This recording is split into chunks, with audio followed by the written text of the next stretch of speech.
Let us pray.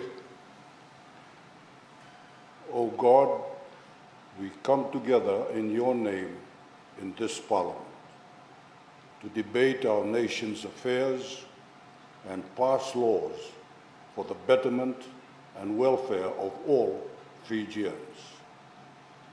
Guide us in our deliberations and grant us the wisdom to do what is just and fair. We ask you to bless our beloved nation and grant every Fijian peace, prosperity, and equal opportunity. Help us to serve our citizens with honesty, integrity, and without fear or favor, to keep the trust of those who have sent us here. We seek your divine guidance to continue to build a better nation for all Fijians. In your name, Amen. Amen. Honourable members, please be seated.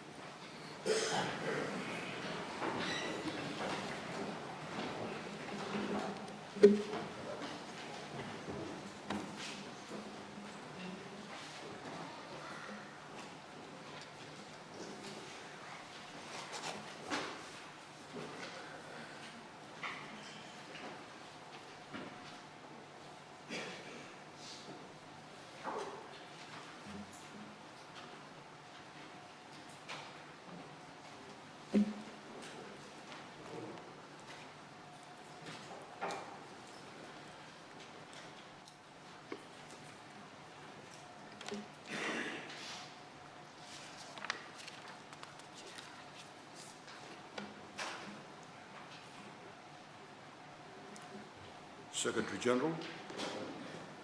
Confirmation of minutes. I now call on the Leader of the Government in Parliament, the Honourable Inia Serui-Ratu, to move his motion. You have the floor, sir. Thank you, Mr. Speaker. Sir, I move that the minutes of the sitting of Parliament held on Friday, 17th July 2020, as previously circulated, be taken as read and be confirmed. Is there a seconder? Honourable Speaker, I beg to second the motion. Honourable members, the Parliament will now vote on the motion. The question is that the minutes of the sitting of Parliament held on Friday, 17th July 2020, as previously circulated, be taken as read and be confirmed. Does any member oppose the motion? As no member opposes, the motion is agreed to unanimously.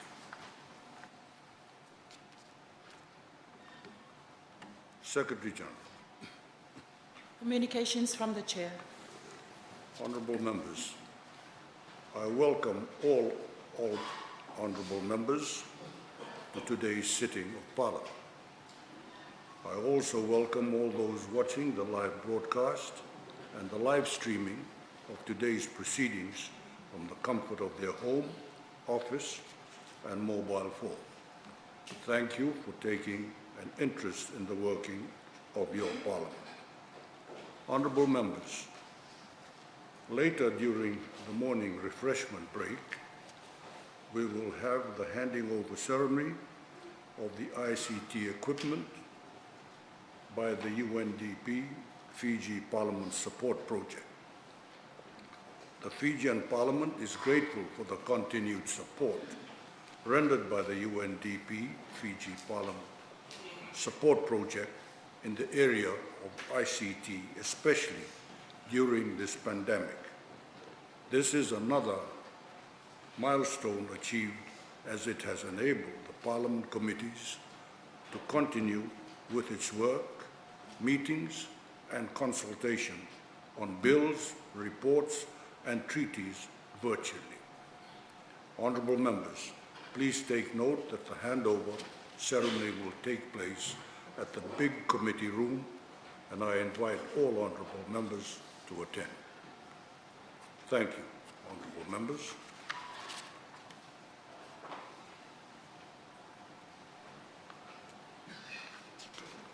Honorable members, before we proceed to the next item on the order paper, I will allow the Honorable Leader of Government in Parliament to move a suspension motion.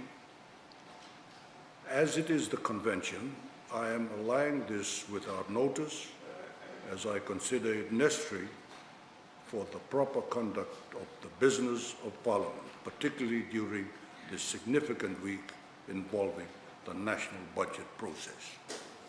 I now call upon the Leader of Government in Parliament, the Honourable Inia Sarui Ratu, to move his motion. You have the floor, sir. Thank you, Mr. Speaker. Sir, I beg to move under Standing Order 6 that so much of Standing Orders 23, 34 and 46 be suspended to allow the following during the sitting period, beginning Monday, 27 July 2020 and ending Friday, 31st July 2020. A, exempting the Shadow Minister for Economy from the ordinary speaking time limitations during his response to the National Budget Address. B, exempting the Honourable Attorney General and Minister for Economy from the ordinary speaking time limitations during his right of reply. C, Parliament to sit beyond ordinary sitting times. D, limiting the refreshments, lunch and dinner breaks to be determined by you, Honourable Speaker, sir, so as not to unduly interrupt the business of the House. And in the event that the business for any given day is concluded earlier than anticipated, for business to be brought forward from the following sitting day. Thank you, Mr. Speaker, sir. Is there a seconder? Honorable Speaker, sir, I beg to second the motion. Honourable members, I now call upon the Leader of Government in Parliament, the Honourable Inia Sarui Ratu, to speak on his motion. You have the floor, sir. Thank you, Mr. Speaker. Sir, this motion is purely procedural matter, and as all honourable members are aware, the National Budget Debate Week is a significant event in our Parliament calendar, as it allows robust discussion and debate on the forecast for the next financial year. Mr. Speaker, sir, now more than ever, this process is essentially integral to the Fijian people as our nation continues to grapple the deal with the socio and economic effects of the COVID-19 pandemic. Mr. Speaker, as you had earlier alluded to, the approval of the finance and appropriations is a fundamental role of any legislature, and in that regard, the week-long process in the course of this week is essential and vital for Parliament to fulfill its constitutional obligation. And with reference to the standing order, sir, on 23 is about sitting days and time. 34 again is on the order of Parliament business, and 46 specifically refers to notices on motions. And Mr. Speaker, as is convention, the Shadow Minister for Economy, in giving his response to the National Budget Address, can take up the same time as the delivery of the National Budget Address. Therefore, the House must approve exemption from the ordinary speaking time limitations. And similarly, Mr. Speaker, for the right of reply from the Honourable Attorney General and Minister for Economy, there may be numerous issues from the Honourable members which the Honourable Attorney General will respond to and provide clarification as to allay misperceptions and doubts, and we will have urgencies in some of these issues that will be raised before the House. And of course, we expect Parliament to sit beyond 4:30 p.m. and of course in the order of business may be different from the other sittings, and there may be urgent motions in the course of the week as well. And of course, we leave it to your good self, Mr. Speaker, sir, on the allocation of time for the breaks, for refreshments, lunch, and of course dinner as well. Additionally, sorry, Mr. Speaker, sir, the Business Committee at its meeting on Friday, 10th July, unanimously agreed in principle for all these notions to take place to enable the House to complete its business for the entire week. In that regard, Mr. Speaker, I commend this motion to the House and I seek support from all honorable members, and I thank you for giving me this opportunity, sir. Thank you, Honourable Leader of the House. Does any honourable member wish to contribute to this motion? I now call on the Leader of Government in Parliament to speak and reply, if any. Thank you, Mr. Speaker, sir. I wish to acknowledge and thank all the honorable members for their support, and I have nothing further to add to the motion. Pinaka. I thank the Honourable Leader of the House. Honourable members, the Parliament will now vote on the motion.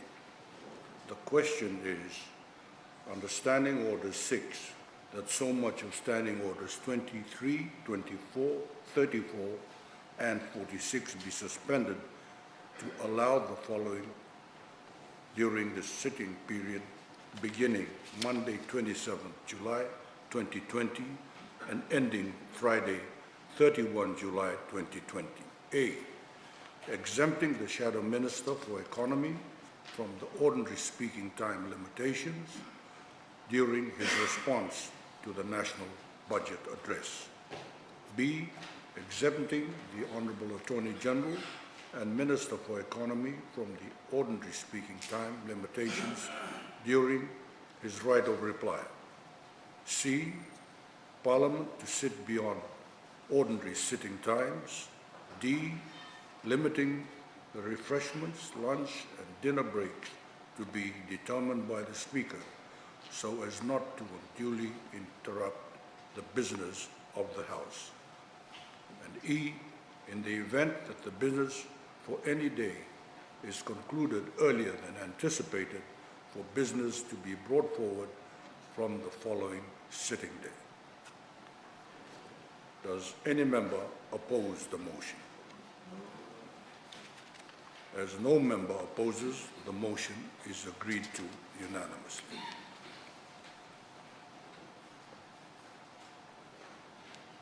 Secretary General.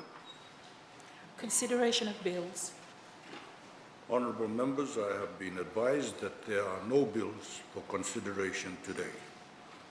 We will now move on to the next item on the order paper.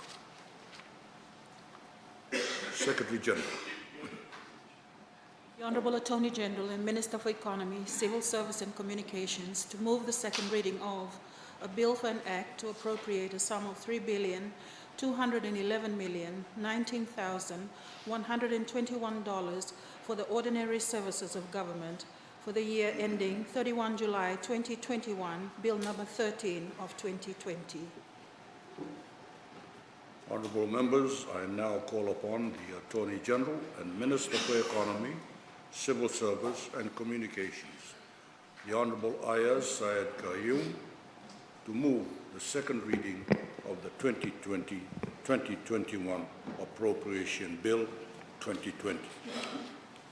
You have the floor, sir. Thank you, Mr. Speaker. Sir, Mr. Speaker, I move that a bill for an act to appropriate a sum of $3,211,019,121 for the ordinary services of government for the year ending 31 July 2021 be read a second time. Thank you, sir. Is there a seconder? Mr. Speaker, sir, I beg to second the motion. I now call on the Honourable Attorney General and Minister for Economy for his second reading speech, if any. You have the floor, sir. Thank you, Mr. Speaker. Sir, as per convention, I do not have a second reading speech. Thank you very much. I thank the Honourable Attorney General. Honourable members, the floor is now open for debate. We will first hear the response from the Shadow Minister for Economy, after which we will continue with the order of speakers as listed on the batting order. Pursuant to the resolution earlier today, the Shadow Minister for Economy will have the same time allocation as the Honourable Attorney General during the delivery of the National Budget Address. I now call upon the Shadow Minister for Economy and Leader of the Opposition, the Honourable Sitiveni Rambuka, to deliver his response to the national budget. You have the floor, sir. Thank you, Mr. Speaker, sir. Mr. Speaker, sir, Prime Minister, honourable ministers, honourable members of Parliament. I wish you all a very happy sitting, and good to see that most of us are in good health, and for that we congratulate our healthcare people. Mr. Speaker, sir, may I first of all, I risk this comment to congratulate Nandronga for their win on Saturday. We have too many super supporters here, they may not like that comment, but we congratulate Nandronga their double-header match victory on Saturday. Take the referee.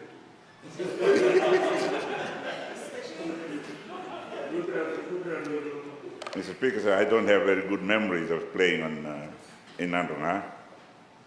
The last time I captained Suba, we took our boots off in Korlew when the match was aborted after a small scuffle on the field.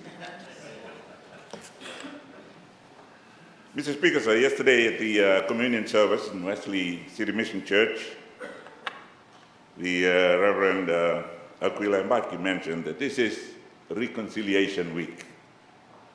And part of his message was the reconciliation that took place when the brothers Jacob and Esau, as recorded in Genesis chapter 32, met after many years of separation triggered by the younger twin, Jacob, and their mother tricking their father, Isaac, into giving the younger brother the blessings he had intended to give the older brother. Today I shall try to contribute to this debate on the national budget of 2020 to 2021 as presented by the learned, the Honourable Attorney General and Minister for the Economy on the evening of Friday, the 17th of July, 2020, in a language and tone that will promote and encourage thoughts and feelings of reconciliation. Mr. Speaker, sir, I am no shadow Minister of the Economy, but I am here as a shadow Prime Minister. So my presentation will be at the level expected of the Prime Minister and the shadow Prime Minister. Mr. Speaker, sir, this national budget is an extraordinary budget. We accept that.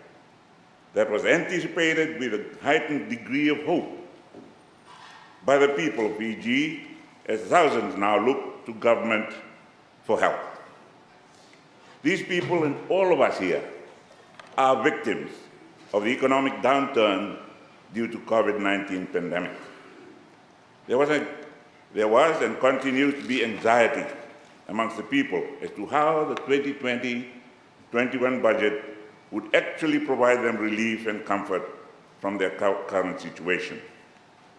In addition to the effects of COVID-19 pandemic, thousands of people have also been victims of the devastation caused by Tropical Cyclone Harold that the nation suffered in April of this year. What in the budget is designed to bring relief to the afflicted at this time? Before responding to the national budget, Mr. Speaker, sir, let me put on record and reiterate my sincere gratitude and congratulations to our frontline workers for their resolve, dedication, and unwavering commitment to contain the in-country spread of COVID-19 pandemic. The nurses, the paramedics, doctors, hospital administrators, security personnel, police force, the military personnel, and all those people associated with the pandemic control, trying their very best to contain and control, to control the spread of the pandemic, deserve mention for their enormous contribution. We, the people of Fiji, salute them for their giving their best to contain and control the spread of the pandemic and deserve mention for your enormous contribution, your dedication, and your commitment. And I ask the Honourable Minister for Health to please convey our gratitude to everyone concerned in the ministry, and the Minister for Defence, etc., also to convey our sentiments to those involved. I know we're not out of the woods yet, Mr. Speaker, and the claim that we are COVID-contained perhaps is not true, unless you mean that COVID-19 has contained us within the confines of our borders. We do not exactly know where the world is heading right now, and the uncertainty continues as the cases of infection increases around the world. Thousands of people are dying on a daily basis, and the world has now seen more than 16 million cases reported and confirmed. The people of Fiji must unite and stand together in these trying times. Indeed, the whole world needs to stand together to fight the pandemic and come out of the predicament that we are in today. In view of this, Mr. Speaker, sir, I urge the Fiji First Government to consider and foster genuine discussion on this issue among political parties and communities to build trust and confidence to fight the current economic downturn. On many occasions in the past, Mr. Speaker, sir, I had called on the government for a bipartisan approach in addressing issues of national interest, but they have always fallen on deaf ears. Our suggestions have been brushed aside for perhaps political reasons. This side of the House has been demeaned, belittled several times, and we've grown punch drunk from being belittled. But we will continue. And sadly, the confrontational thinking continues, with reconciliation remaining but a dream. We also have many concerned citizens with appropriate understanding, and I mention a few. I hope they will forgive me: Mr. Beddoes, Mr. Narumbe, Professor Wadanase, who have from time to time written their opinions in the papers and who have also been dismissed without being heard. Mr. Speaker, sir, I was listening to the Honourable Minister for the Economy with great concern. In fact, I do not want to be in his seat at this time. He sounded serious with his words about how different this COVID-19 situation was in the history of mankind. Indeed, it is tragic, a tragic phase in human history, where millions of people are going through very difficult times. But, Mr. Speaker, sir, despite the great tragedy glaring in our eyes, straight into our eyes, every day and every moment, the Minister of the Economy, I believe, continues to believe everything is okay, sits high on his pedestal. He made me laugh when he bragged about himself and his achievements. And let me quote just a few lines. And I quote, "So, what have we accomplished? Through a world-leading testing and contact tracing campaign, we are a COVID-contained country. We are a COVID-contained country. Excluding a handful of cases confirmed among returning citizens who have been confined securely in government-funded quarantine facilities, Fiji is 90 days removed from our last reported case of the virus. Families in Fiji are safe, and our record on testing ranks ahead of the rest of the world, right alongside New Zealand and Australia," end of quote. I was wondering where the Honourable Minister lives, where we were speaking from. Was he on the same planet I'm on? You do not stop bragging about your achievements.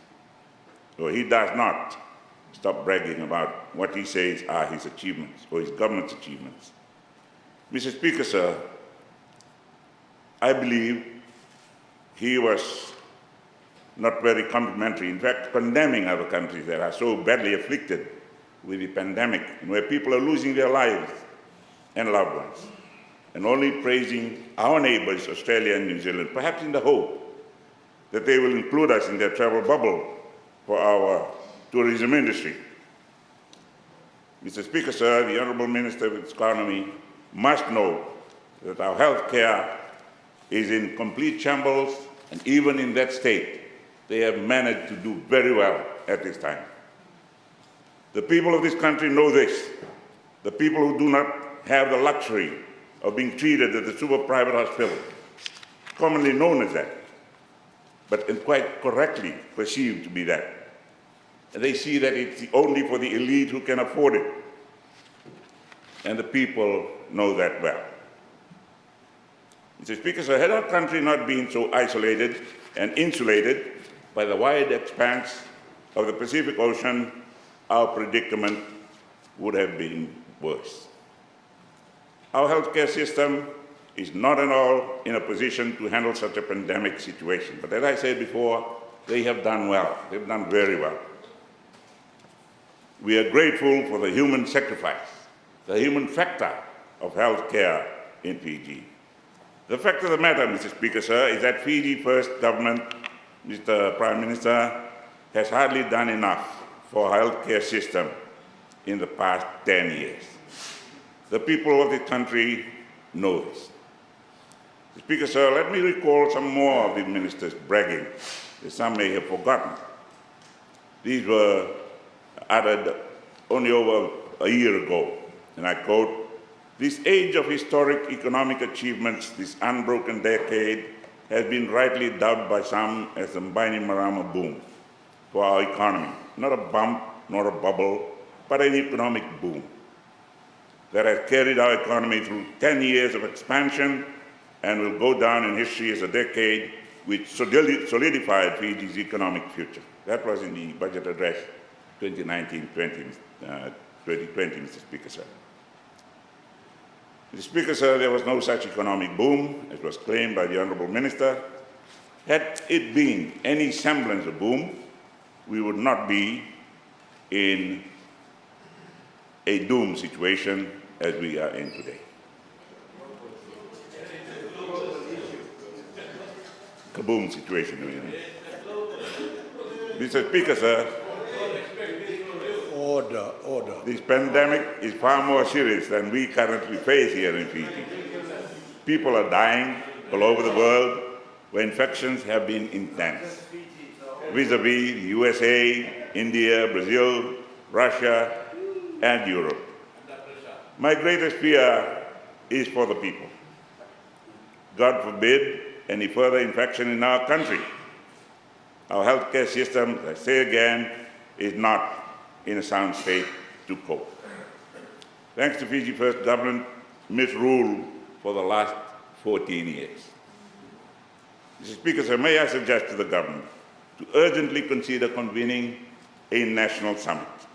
That sounds like an old record, does it? We have been calling for that. Order. Where representatives of key stakeholders from different communities, civil society organizations can participate. We need to consult and involve the private sector in our discussion to restore their confidence and trust. We need to establish a spirit of genuine dialogue and mutual respect Order. for one another rather than consultation with a selected few like-minded people. Any selective approach, Mr. Speaker, sir, will not work. At the moment, we are a bipartisan country, bipolar country. We are pointing at you. If you include us, then we are part of your plan. We're all part of the national plan to move Fiji forward. Any selective approach will not work. We need to shift away from petty politics and obscurity, which has been the hallmark of your government, Mr. Prime Minister. People must know the truth. This country needs more open democracy, government accountability and transparency. The government needs to stand up to what it preaches. Mr. Speaker, sir, I say this in the spirit of the 1997 Constitution, which is no longer in force, that guaranteed the full rights and freedom of all citizens of Fiji. I have not deviated from this principle, and continue to believe and urge our people to unite for the common good of all. I sincerely believe that we could get through this unprecedented event if we all share our collective responsibility and dedicate our efforts to bequeath to our future generations a socially harmonious and prosperous nation. Against this backdrop, Mr. Speaker, sir, I share my take on the national budget 2020-2021 with all the representatives of Fiji and the nation as a whole. Mr. Speaker, sir, on many occasions, when this side of the House suggested alternatives or provided policy options to the government, we were accused of and ridiculed of being ignorant or of trying to politicize issues. A classic example, Mr. Speaker, sir, is when I discussed the subject of government finance and pertinent issues related to the economy. We always suggest alternatives based on sound advice from our local and international experts and our own research. Mr. Speaker, sir, the Minister of the Economy always pretends to be an expert of the economy and finance and often ridicules others, but fails to see the problems that exist. When we point out that our economy is facing headwinds or that our economy is in recession, the response from government has always been nasty and demeaning. The Minister of the Economy blames us, and me personally, for the problems that exist now, referring to things that happened more than 3 decades ago. Mr. Speaker, sir, it is now time that the Fiji First government take full responsibility of the things they did wrong and stop blaming others. Mr. Speaker, sir, for how long will this government keep blaming others for its own faults? It is time now that the Fiji First government realizes its own wrong policies that has left us high and dry, policies that have put the people of this country in a dire situation. The COVID-19 pandemic has only made things obvious. The Fijian economy has been facing problems from about 5 years ago. It did not start with the COVID-19 pandemic. It started in 2014 and possibly even a few years earlier than that. Mr. Speaker, sir, I know that the Honourable Minister of the Economy will continue blaming others for his short-sightedness, for he is not humble enough to admit his faults. But, Mr. Speaker, sir, the people of this country are not fools. They know what this government is doing and what it is not doing. The damage that the Fiji government has inflicted on this country through obscurity, lack of accountability, and fraudulent practices runs into billions of dollars. Yes, Mr. Speaker, sir, not millions, it is billions of dollars. Our future generations will remain heavily indebted for a long, long time to come and will judge this government in very bad taste. Mr. Speaker, sir, coming back to the budget, I term it as irresponsible, rudderless, and deceiving budget. While the budget is terribly expansionary, it provides the policymakers least direction in terms of how those expenditures are to be implemented to achieve the desired objectives. Mr. Speaker, sir, a huge amount of funds are held as RIE category, which does not provide any indication of commitment of those funds. I will deliberate on that a little later. Mr. Speaker, sir, it is mind-boggling to observe the amount of funds held under Head 50. This indicates that the government remains unsure of where it intends to commit those funds. These are some of the reasons to term this budget a rudderless budget. We have a debt-ridden economy. Mr. Speaker, sir, the national public debt has now reached epic proportions. It will bring the nations to its knees.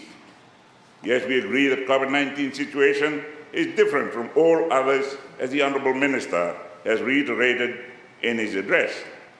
But, Mr. Speaker, sir, I wish to say that the country would have been far better off if the government was more diligent and accountable in the recent past. Today, our public debt level has surpassed 80% of the GDP. That is, I admit, their boast unprecedented. Under this budget, the expenditure to revenue ratio is ridiculously high at more than 200%. Mr. Speaker, sir, all aspects of our economic stagnation, increasing poverty, deteriorating law and order situation, dilapidated infrastructure, weak institutions, and the high debt to GDP ratio are associated with the Fiji government's bad policies, poor governance, and above all, poor attitude. The Honourable Minister for the Economy is in the attitude of throwing money at problems. The government has been spending lavishly and not paying attention to important issues. Excessive spending and spending beyond its means has been the hallmark of the Fiji First government. The national debt level reflects this in the 2020-21 national budget. This government's failure are historic misfortune for the people. The future generation is doomed with a proportion debt in the budget, and indeed this is unprecedented in the history of this nation. Mr. Speaker, sir, I shall get into the details of the budget figures now. Expenditure and revenues. Mr. Speaker, sir, when economists, politicians, accounting firms analyze budget, they first look at the expenditure and the revenue, or simply put, at the deficit status of the budget compared to the last financial year. COVID-19 response budget. Now I draw your attention to the following comparison, Mr. Speaker, sir. Total estimated revenue, 1.7 billion, a decrease of 0.8 billion from 2.5 previously announced. Total estimated expenditure, 3.7 billion, an increase of 0.2 billion from 3.5 in the previous announcement. The gross deficit,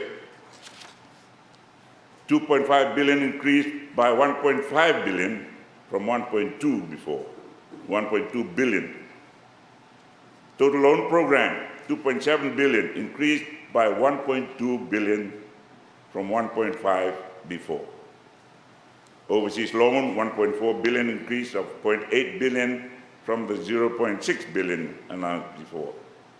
And domestic loan, 1.6 billion, increased by 0.4 billion from the 0.9 billion announced in the previous one. And RIE, those that are still under requisition, will be 1.6 billion, increased from 0.2 billion, increased from the 1.4 announced before. The total estimated revenue is 1.7 billion. Total estimated expenditure is 3.7 billion. Estimated net deficit, 2 billion. Gross deficit, 2.8 billion. I reiterate what you said to one of our colleagues, a junior officer at the time, living like kings on peasant wages.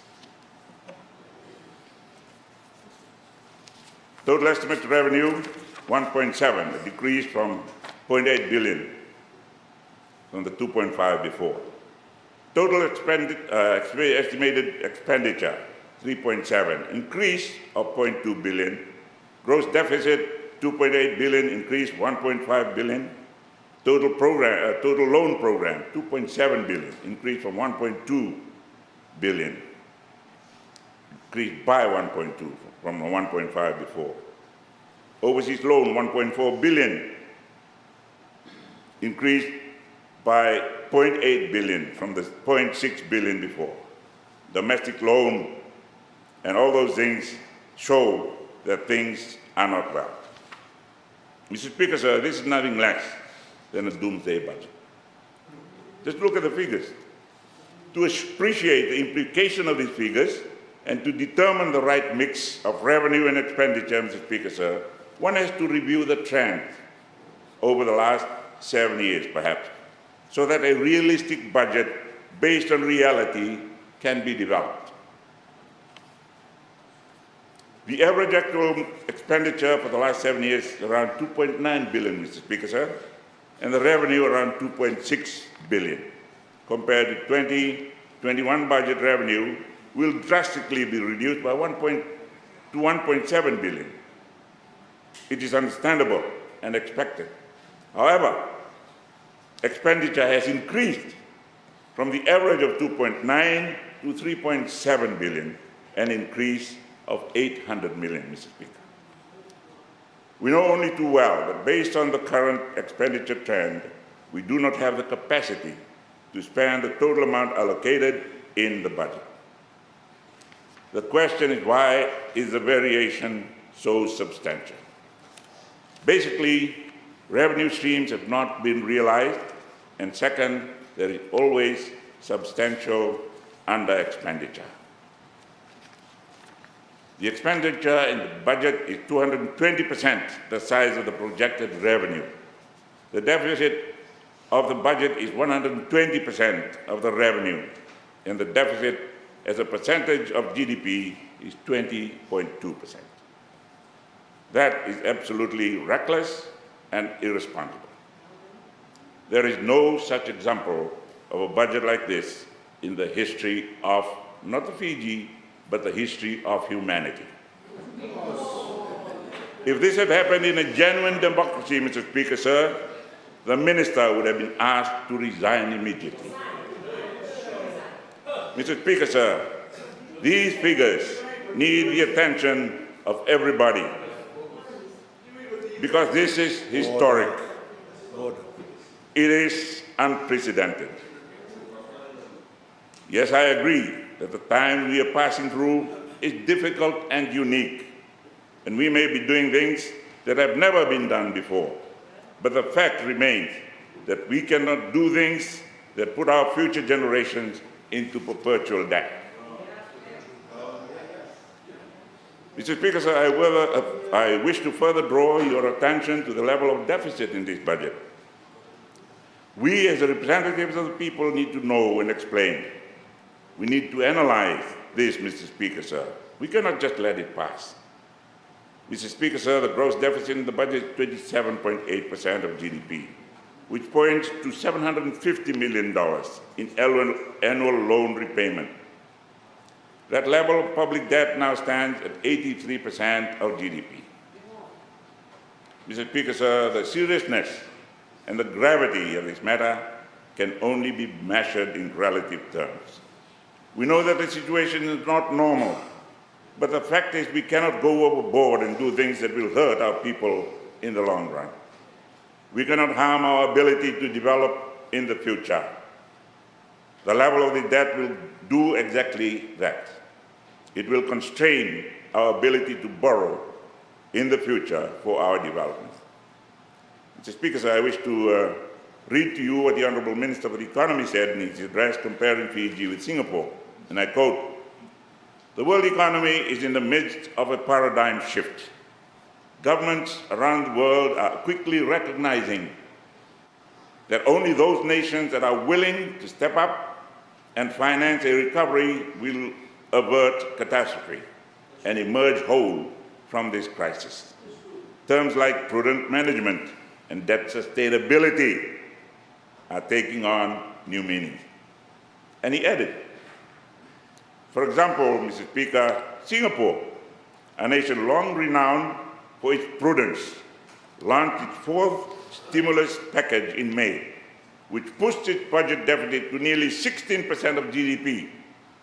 Faced with a crushing 41% economic contraction in the second quarter, Singapore knows what Fiji knows. The only thing standing between COVID-19 recession and COVID-19 depression are Herculean efforts to stimulate economies, end of quote. That was in his budget address of 2020-2021. I hear some echoes of that is true. I will let you see whether this is true in what we are doing. Mr. Speaker, sir, this is a very strange comparison. Singapore is a very different economy from ours. It is different structurally and hugely different in size and status. First, Singapore's GDP per capita is more than 10 times the per capita GDP of Fiji. As of 2019, Singapore stands at US $65,233 to Fiji's US $6,220. Secondly, Mr. Speaker, sir, Singaporean economy is 67 times as big as the Fijian economy. Singapore is $372 billion US dollars compared to Fiji's $5.5 billion. Mr. Speaker, sir, the Honourable Minister needs to be realistic when he draws comparisons between economies. This is only a little short of being amusing. Mr. Speaker, sir, Singapore is a trading hub of the Pacific.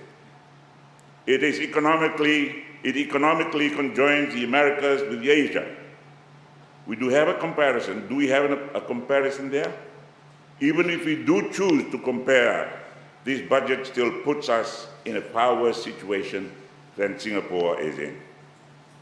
Mr. Speaker, sir, Singapore, with its 41% economic decline due to COVID-19, has a budget deficit of 16%, where our deficit is 20.2%, when our economic decline is only 21.3%. Mr. Speaker, sir, if we were to compare Singapore with Fiji with some degree of rationality and logic, then our deficit should have been closer to 8% and not 20.2%. Economic decline, Mr. Speaker, sir, the government is now projecting the single largest economic contraction in the history of Fiji. The Minister of Economy now states that the economy would contract by 21.7% in the fiscal year 2020-2021. Already 115,000 Fijians, which is a third of our total workforce, have either lost their jobs completely or are now on reduced hours and wages. This is expected when the economy contracts at this rate, Mr. Speaker, sir. As I have mentioned earlier, the budget deficit is so massive and unsustainable. This is because the government is not able to appropriate funds through its tax policies. It is fundamentally the case because our economy lacks the productive capacity to generate the expected output. This actually is not a COVID-19 phenomenon. The contraction of the economy is also reflected by the declining revenue projections in the 2019-20 budget. The issue of declining economy was raised at the time also in the comparison to 2018-19 national budget, Mr. Speaker, sir. The people of Fiji have been deceived by the Fiji government, the Fiji First government, Mr. Prime Minister, in the last few years by the manipulation of budget figures. It is unfortunate that the truth about the economy is only now coming out. Mr. Speaker, sir, the Minister is bold enough, without shame, to continue to say that the Fiji economy has grown in a steady rate of above 3% on average over the past 10 years. Sadly, Mr. Speaker, sir, the truth is, if you compare the real growth rate by a decade since 1970, this is how it stands. 71 to 80, 4.85%. 81 to 90, 2.46%. 91 to 2000, 2.44%. 2001 to 2010, 1.36%. In 2011 to 2020, 0.75%. It is so sad that the Minister continues to misinform the people. He is selectively using periods perhaps to choose his own data and agenda. Where is the unprecedented growth when real growth for the 2011 to 2020 period is only around 0.75% and much lower than the previous decade?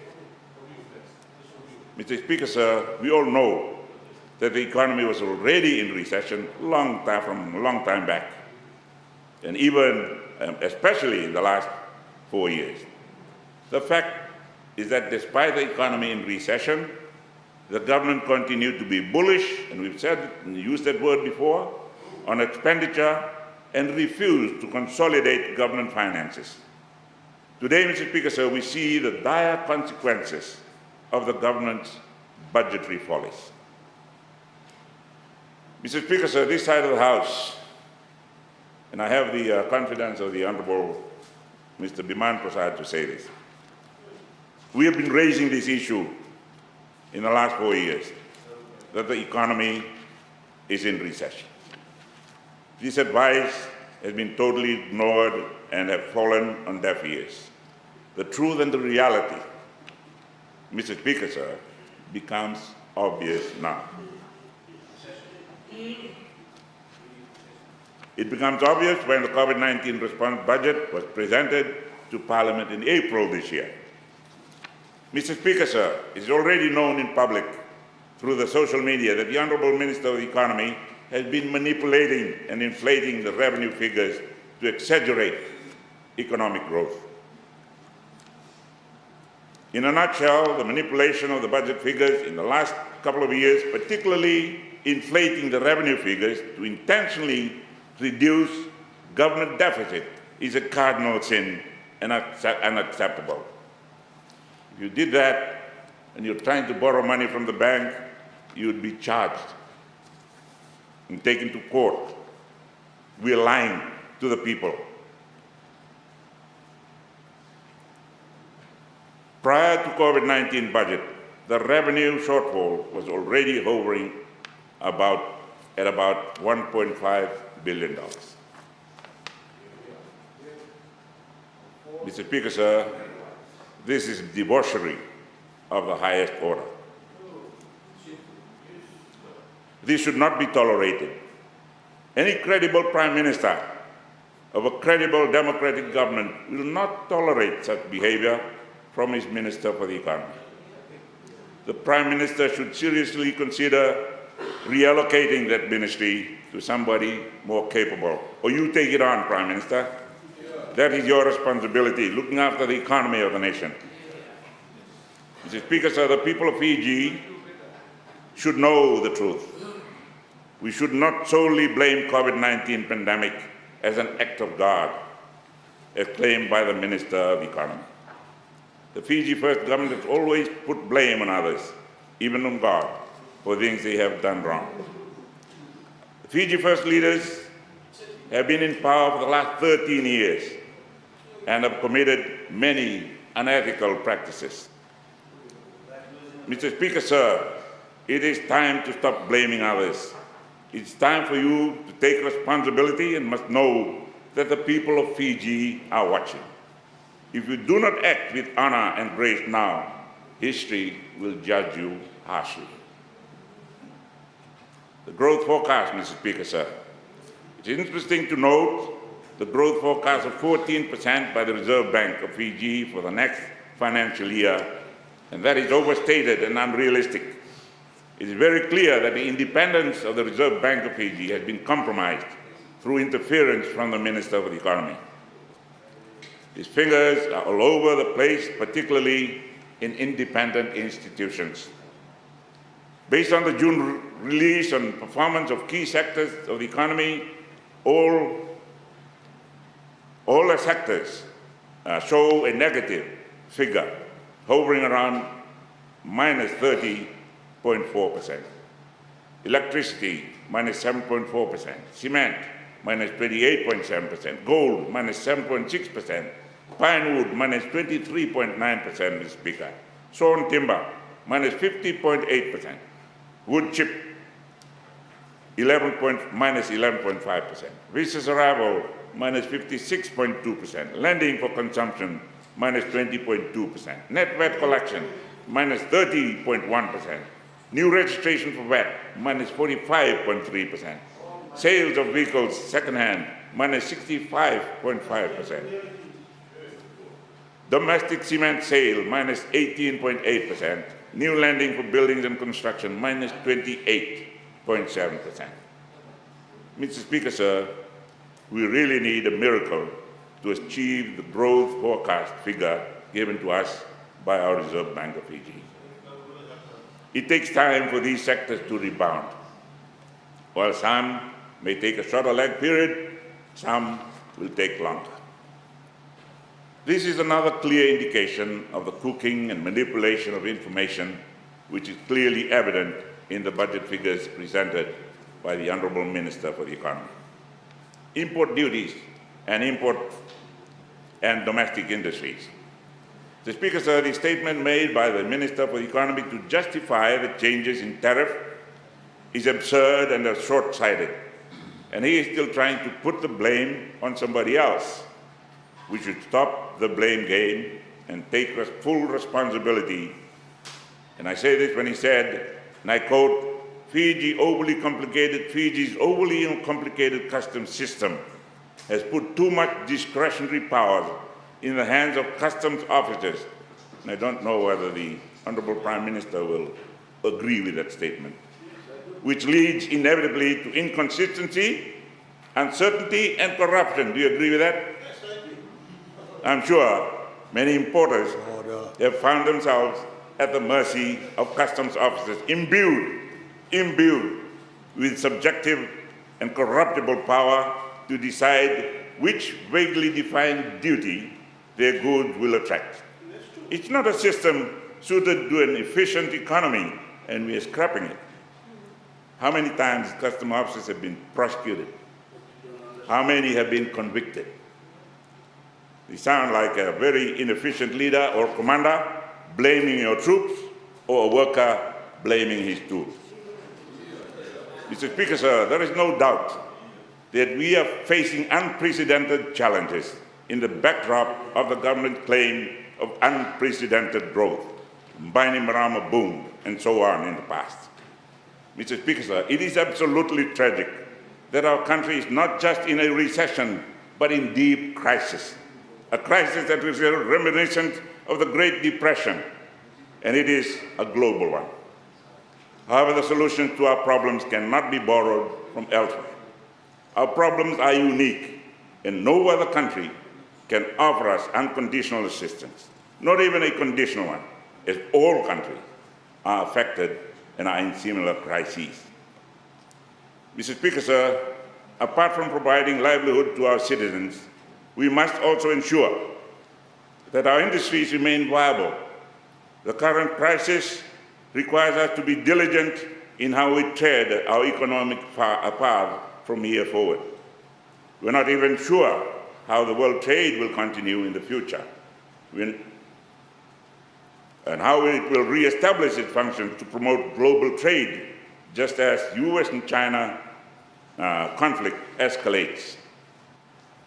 Mr. Speaker, sir, common sense dictates that we take care of our domestic economy in the midst of COVID-19 crisis. The removal or reduction of tariffs from more than 1,600 items in the 2020-21 national budget is worrying and uncalled for, to say the least. Such reductions or removal of tariffs is often done with great care and consideration of its effect on local industries. The Honourable Prime Minister, as a former customs officer, should know better about the implications of such actions to the nation in terms of its impact on our trading relationship, investment, and the survival of our small manufacturing sectors. Mr. Speaker, sir, we cannot and should not slash tariffs at will and unilaterally. We must consider implications to our local environment in terms of employment, investment, and capacity for our local market, among others. Mr. Speaker, sir, tariff is not all about raising revenue or just giving immediate relief to people. It is about creating a balance to ensure that we take advantage of our comparative and competitive advantages. I would like to reiterate my concern about this tariff removal in the budget. I request the Minister of the Economy to relook at that aspect of the budget so that it does not have a debilitating effect on the economy in any way. My understanding is that tariff can be divided into three broad categories, which include consumables, capital equipment for investment, and raw material. By reducing tariff on consumables, we are opening our doors to be flooded with cheap products from abroad which may sometimes be called dumping, particularly from areas and countries that do not have enforceable or good labor relations laws. We also know that 90% of our materials are imported. This will kill or destroy our limited manufacturing sector and further increase unemployment. Rather than playing around with our tariffs, we should pay more attention on facilitating trade and providing the enabling environment for investment. The expenditures in the budget, even those directed at SMEs to provide employment, are not clear. We can easily do this by removing costly bureaucratic processes in clearing goods, improving the infrastructure, and by right pricing the utilities to reduce costs. Most of these are under our control. While other countries are moving towards a single window processes to facilitate trade, we have stayed behind. Fiji is moving backwards with all unnecessary requirements put into place by the Fiji First government. This is clearly reflected in our global ranking for ease of doing business, which has worsened terribly from 43rd in 2008 to 130th in 2019. We must recognize that the nations are moving into trading blocs to reap economic advantage rather than just opening up. We need to recognize that we are part of the Pacific and in the midst of small island developing countries. Therefore, Mr. Speaker, sir, we must be mindful of how Fiji fits into different trading blocs. The tariff structure is an important consideration and prerequisite in order to be part of various trading blocs. It is time to seriously consider joining the PACER Plus arrangement rather than being selective. Trying to punch above your weight is not our way to go because trading arrangements are made on reciprocal basis.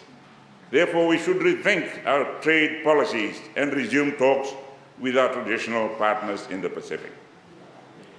Going a little back into history, Mr. Speaker, sir, when I was Prime Minister, I was always reminded by the then Minister of Finance and the Central Planning Office that we must always be cautious and not be bullish on government finances due to our vulnerability to international trading, environment, and natural disasters. The question, Mr. Speaker, sir, is where are the independence and integrity of those institutions in providing government sound policy advice? Mr. Speaker, sir, the independence and integrity of key institutions, Finance, Planning Office, RBF, FRCS, have been compromised or marginalized so that the Minister of the Economy has a free hand by removing the checks and balances that have been in place to ensure transparency and accountability. We need an inquiry into this. If we are worthy to be called a democracy, not to prosecute anyone, but to smoothen up and make it more efficient, our system. We need independent commissions to find out whether our institutions are alive and whether they are allowed to perform the functions for which they were designed and which they are expected to perform. One wonders whether Fiji has had any degree of preparedness to cushion the impact of COVID-19 pandemic and tropical cyclone Harold. I ask this because after reviewing the ADB report on the comparative analysis growth forecast in the Pacific in June of 2020, it is interesting to note that countries with much higher vulnerability index or indices are able to cushion the crisis better than Fiji, which is considered a much more vibrant nation in the Pacific. Based on that, ADB's preliminary assessment at the end of June 2020, Fiji's economy will contract by more than 15%. But it's well known that our economy now will contract by at least 21.7%. I say at least 21.7%, Mr. Speaker, sir, because the real fallout of the crisis is still to come. Mr. Speaker, sir, while Papua New Guinea's output is expected to contract by 1.5%, Tonga 3%, Samoa 5%, and Vanuatu 9.9%. Fiji is doomed to contract by much more, now estimated at 21.7%. Mr. Speaker, sir, that needs an explanation. Mr. Speaker, sir, they must have done something right, those countries. We must have done something not so right. One explanation could be that the government cooked economic figures to hide the true status of the economy. Thus, our fiscal space deteriorated, leaving the government in a terribly weaker position to consider strong corrective actions. And now the unsustainable deficit and humongous debt on the backs of a future generation is diminishing the country's ability to consider fiscal policy options to address contingencies in the near future.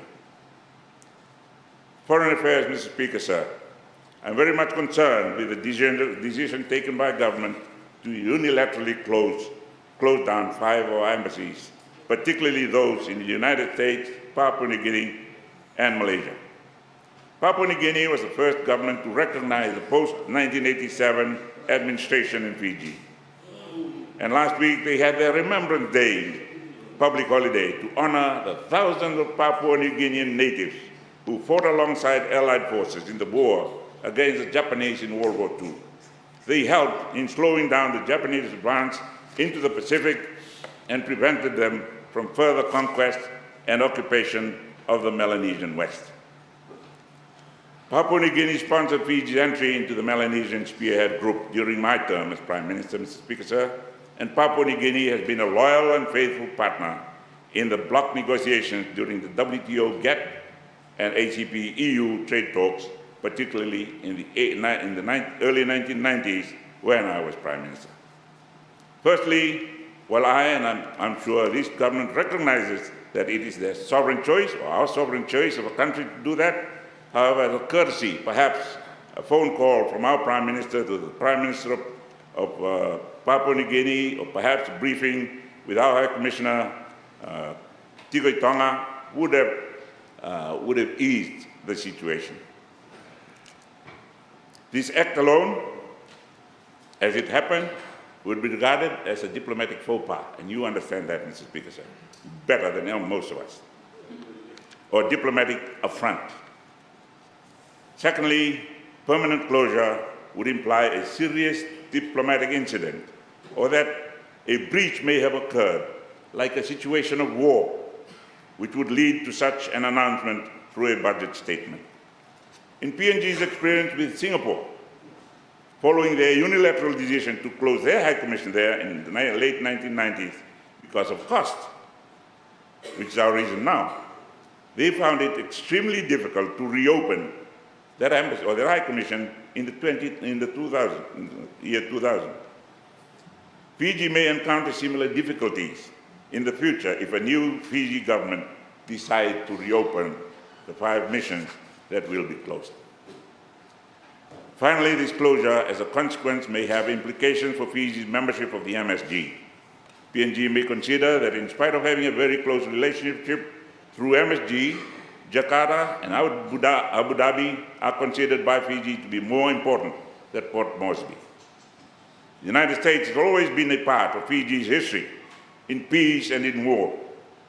In the current climate of Sino-USA relations, what picture are we painting with the closing of the Fiji embassy in the USA and leaving open the Fiji embassy in Beijing? Fiji, as part of the British Commonwealth forces, was instrumental in defeating Chinese communist terrorists in Malaya before it formed the Federation and became Malaysia in 1963. Fiji participated in that war from 1952 to 1956 and lost 12 soldiers killed in action.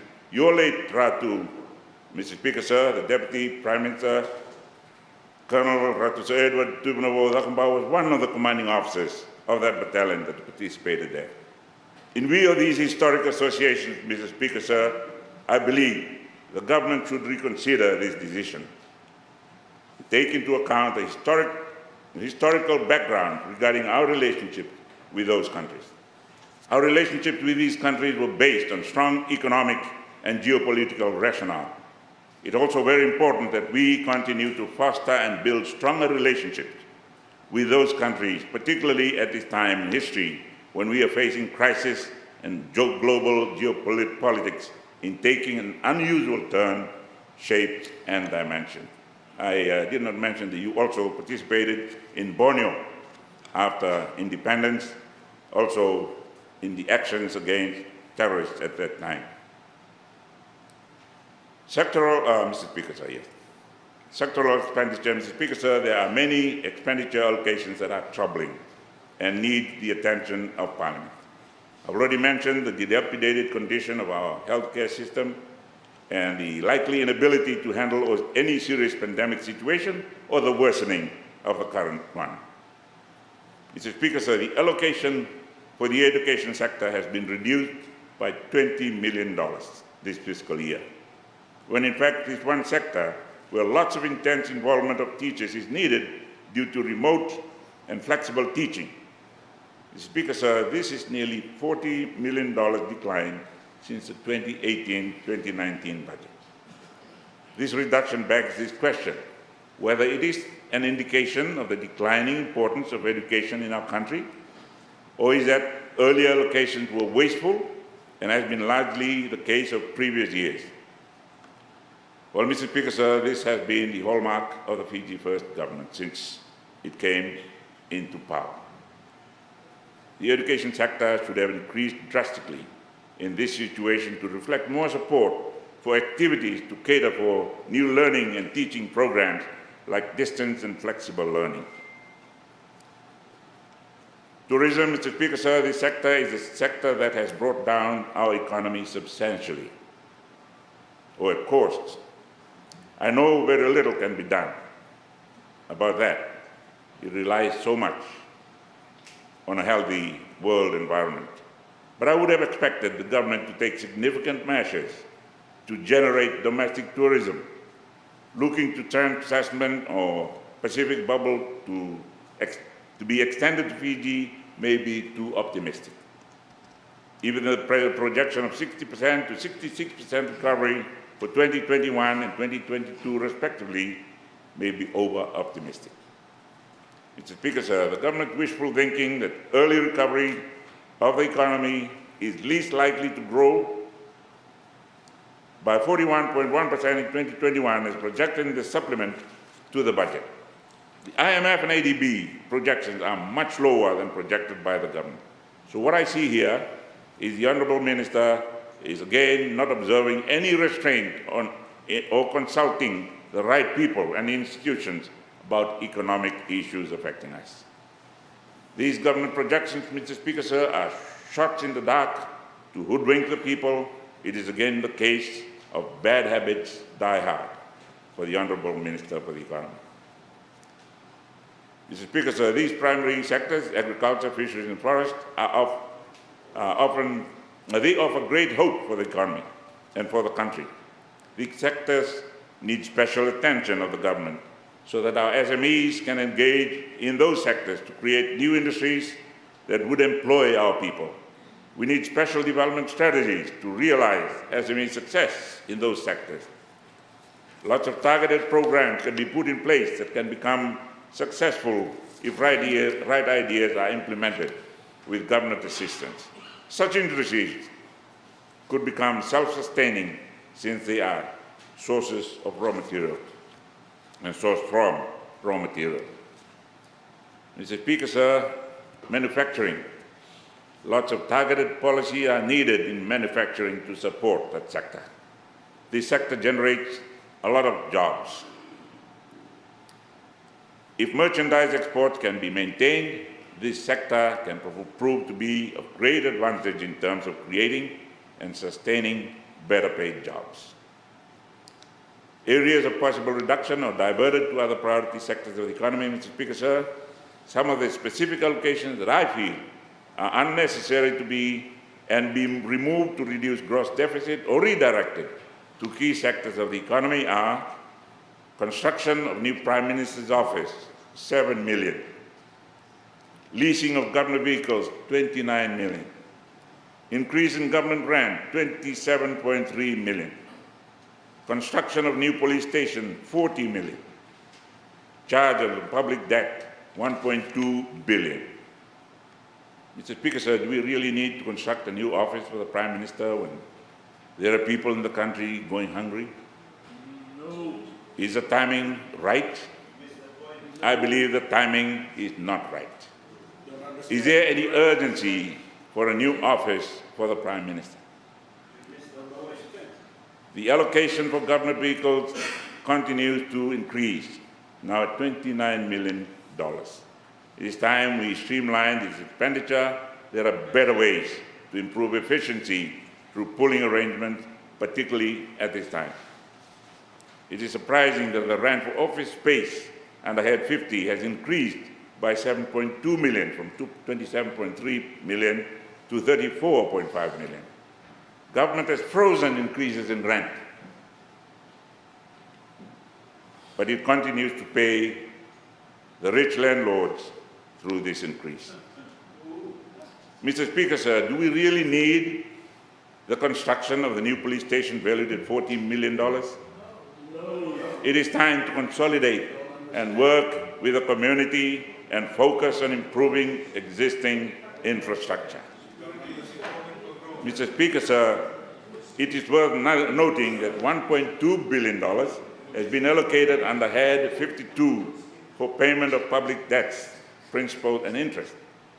The government should focus its efforts on discussing with other lenders, with our lenders and financiers for possible debt review and moratorium, rather than wasting time on Trans-Tasman and Buller Bubble, knowing too well that the borders will remain closed for some time yet. We would at least divert $700 million, between $700 and $800 million, to priority areas to help those that have lost their jobs through work for cash programs, which has been used extensively when unemployment increases in other countries. In addition, Mr. Speaker, sir, what a whopping $1.6 billion is under requisition to incur expenditure, RIE. This is a clear indication that one man is controlling all the funds and not the responsible agencies. Order, order, order, order, order, order. It is a sign of poor planning. That documentation for expenditures are not ready. It is the worst case scenario. It is a sign that funds may only be released if money is available. It is a sign of desperation to make the budget look good. But the reality, Mr. Speaker, sir, is that most of these funds will not be realized or used at all.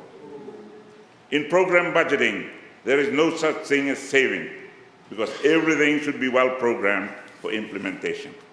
The removal of the PSIP program gives free hand for control only to one minister. We could easily reduce our budget by at least $700 million, Mr. Speaker, sir, to reduce our deficit and the consequent borrowing, or better still, reallocate this amount to priority sectors that will provide employment opportunities and minimize risks of hardship to those who have lost their means of livelihood.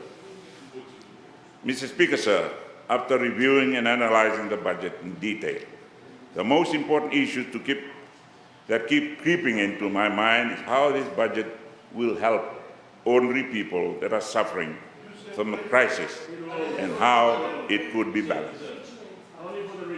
This budget reminds me of a quote from a famous writer and political observer, Arthur Leffer, when he said, while talking about prosperity for all, and I quote, "Government spending is taxation.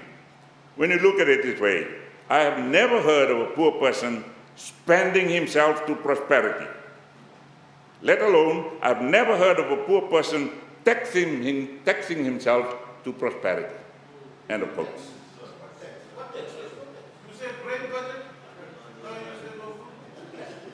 Order.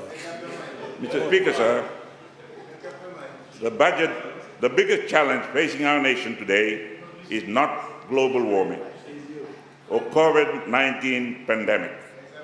It is out of control, unbridled government spending. To me, Mr. Speaker, sir, it is quite clear that the government has wasted a lot of funds through inefficiency, misuse of funds, and sloth. We should be realistic and compare ourselves with similar countries and not Singapore, Australia, and New Zealand. Trying to punch above our weight is not the way forward. At this point in time, we should focus on our own internal comparative and competitive advantages before venturing out.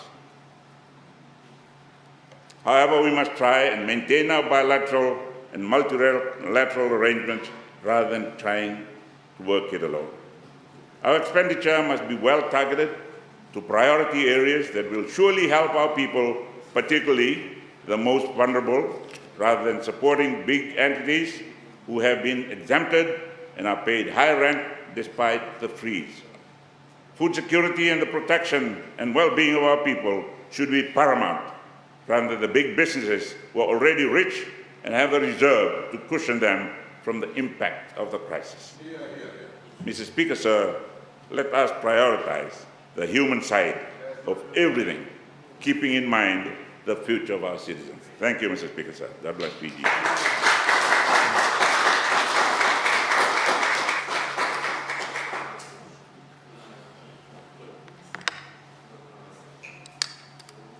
I thank the Honourable Leader of the Opposition for his contribution to the debate.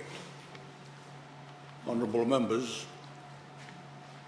on that note, we will now break for morning tea, and as I reminded you earlier, there is a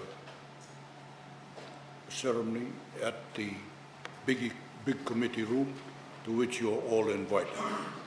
And after morning tea, we'll take the Honourable Prime Minister as the first speaker, followed by the Honourable Bulanoda. We adjourn for morning tea.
Honorable members, Honorable Speaker.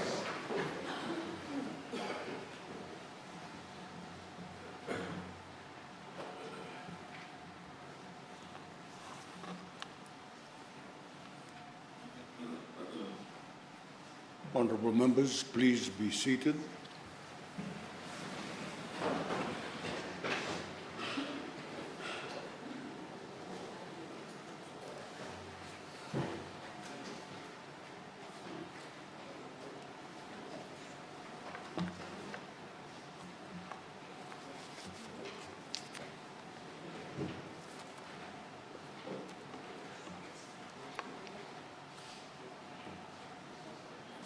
Honorable members, we will continue with the debate. And I now call upon the Prime Minister and Minister for Itaukei Affairs, Sugar Industry and Foreign Affairs, the Honorable Josiah Bainimarama, to take the floor. You have the floor, sir.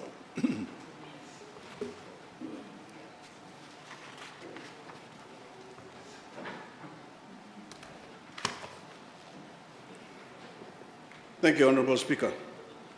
Honourable Speaker, I rise to deliver my response to the 2020-2021 national budget. But before I do so, Honourable Speaker, I want to speak a little about bipartisanship that group has been harping about for the last 4 years or so.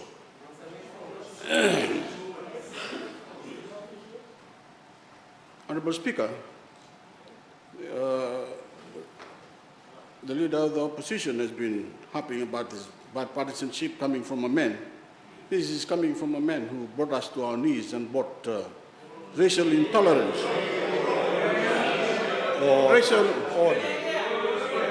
Racial intolerance in 1987. Order. They don't seem to understand, Honourable Speaker, that bipartisanship requires agreement. We are poles apart from agreement. They preach a divisive society. We don't. And we can't get past that. How can there ever be a bipartisanship? They don't even have agreement in their own ranks. They've been fighting amongst themselves for the last 4 months. Knifing each other in the back. And look at them, as if butter would melt in their mouth. The leader of the opposition was talking about manipulation. Let's not forget the manipulation that caused the demise of the National Bank of Fiji. So use of these words align themselves to his own doings, not the Frank Bainimarama-led Fiji First government. So, Mr. Speaker, as we gathered, they don't seem to understand the measures we put together and the strategies we come up with to put this budget together. Little understanding. He needs to wake up from his slumber and smell the coffee. Read all the reports from the UN, the World Bank, IFC on our progress. Despite the pandemic, we have been given a positive thumbs up by the UN rep on our bold budget. People of Fiji have come out with a very positive outlook. Mr. Speaker, the end of the coronavirus pandemic is no closer in sight, and the fate of the world economy is no clearer. In the 10 days we announced this budget, another 2.5 million COVID cases have been confirmed. In truth, Honourable Speaker, that number is likely far higher, but global testing is still yet to match the pace of new infections. But as shocking as the sheer number of new cases is this pandemic's most staggering statistics, by far, has been the astronomical sums governments and nations have marshaled to stimulate their economies.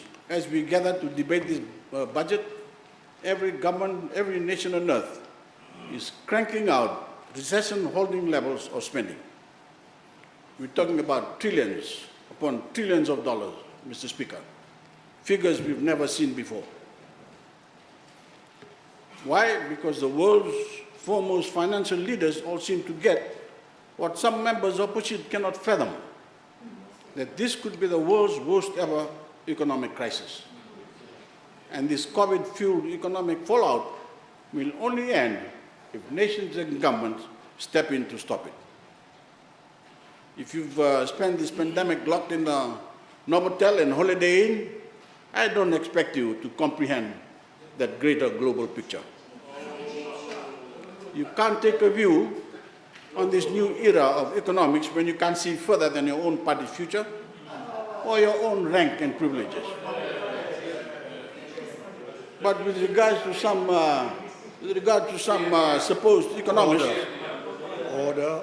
I'm not sure what excuse they have for the pathetic quality of their commentary on this budget. Mr. Speaker, let me be clear. We have no problem debating policy. That's the point of democracy. But what bothers me, Mr. Speaker, is that these people aren't interested in well-intended debate. They aren't even interested in reality, much less real analysis. These are people who, disturbingly, have made full-time careers out of rooting for Fiji to fail. That's how they make their money. And this crisis exposed, there are no lengths to which they won't go. And there are no lies they won't tell to keep themselves in business. Mr. Speaker, we all remember when COVID arrived at our shores, these same critics claimed we had no plan, no ideas, and no solutions for beating the coronavirus. With over 100 days since our last case of COVID-19 among the public, you'd think we'd be owed an apology. But no, these people don't make a living by making amends. Instead, Mr. Speaker, they simply hope we forget their false prophecies and then they move on to the next round of doomsday predictions. Now they say we have no clue how to solve this economic crisis, and they are taking the stimulus we've announced to fight it. It's okay when other nations like Australia, who just announced its largest ever budget deficit since the Second World War, do the same. But they blame Fiji for doing exactly what every other government knows must be done. Mr. Speaker, don't take my word for it. Fiji's strategy of smart borrowing has been widely endorsed, including by the United Nations. Our multilateral partners see the prudency behind all of our budgets, Mr. Speaker. These are institutions run by actual economists with whole teams dedicated to reviewing our economy, and they trust Fiji. That's why they stood with us through this crisis. Mr. Speaker, the opposition can shut their eyes to these global realities all they want. I really don't care. I put my stock in the international economic experts over failed former professors. But no Fijian should be blind to the hardship our people are facing. Nobody's ego should block their view of what is at stake here. We have an economy to save by any means necessary. We have people to serve. We have jobs to sustain and new ones to create. And anyone with eyes can see that every dollar of the well-structured, carefully targeted $2 billion stimulus package in this budget has been allocated to do exactly that. First and foremost, Mr. Speaker, this budget gives help to where it's needed most, granting $100 million in direct government unemployment assistance, not only to those whose jobs have been lost, but to those who are working on reduced hours.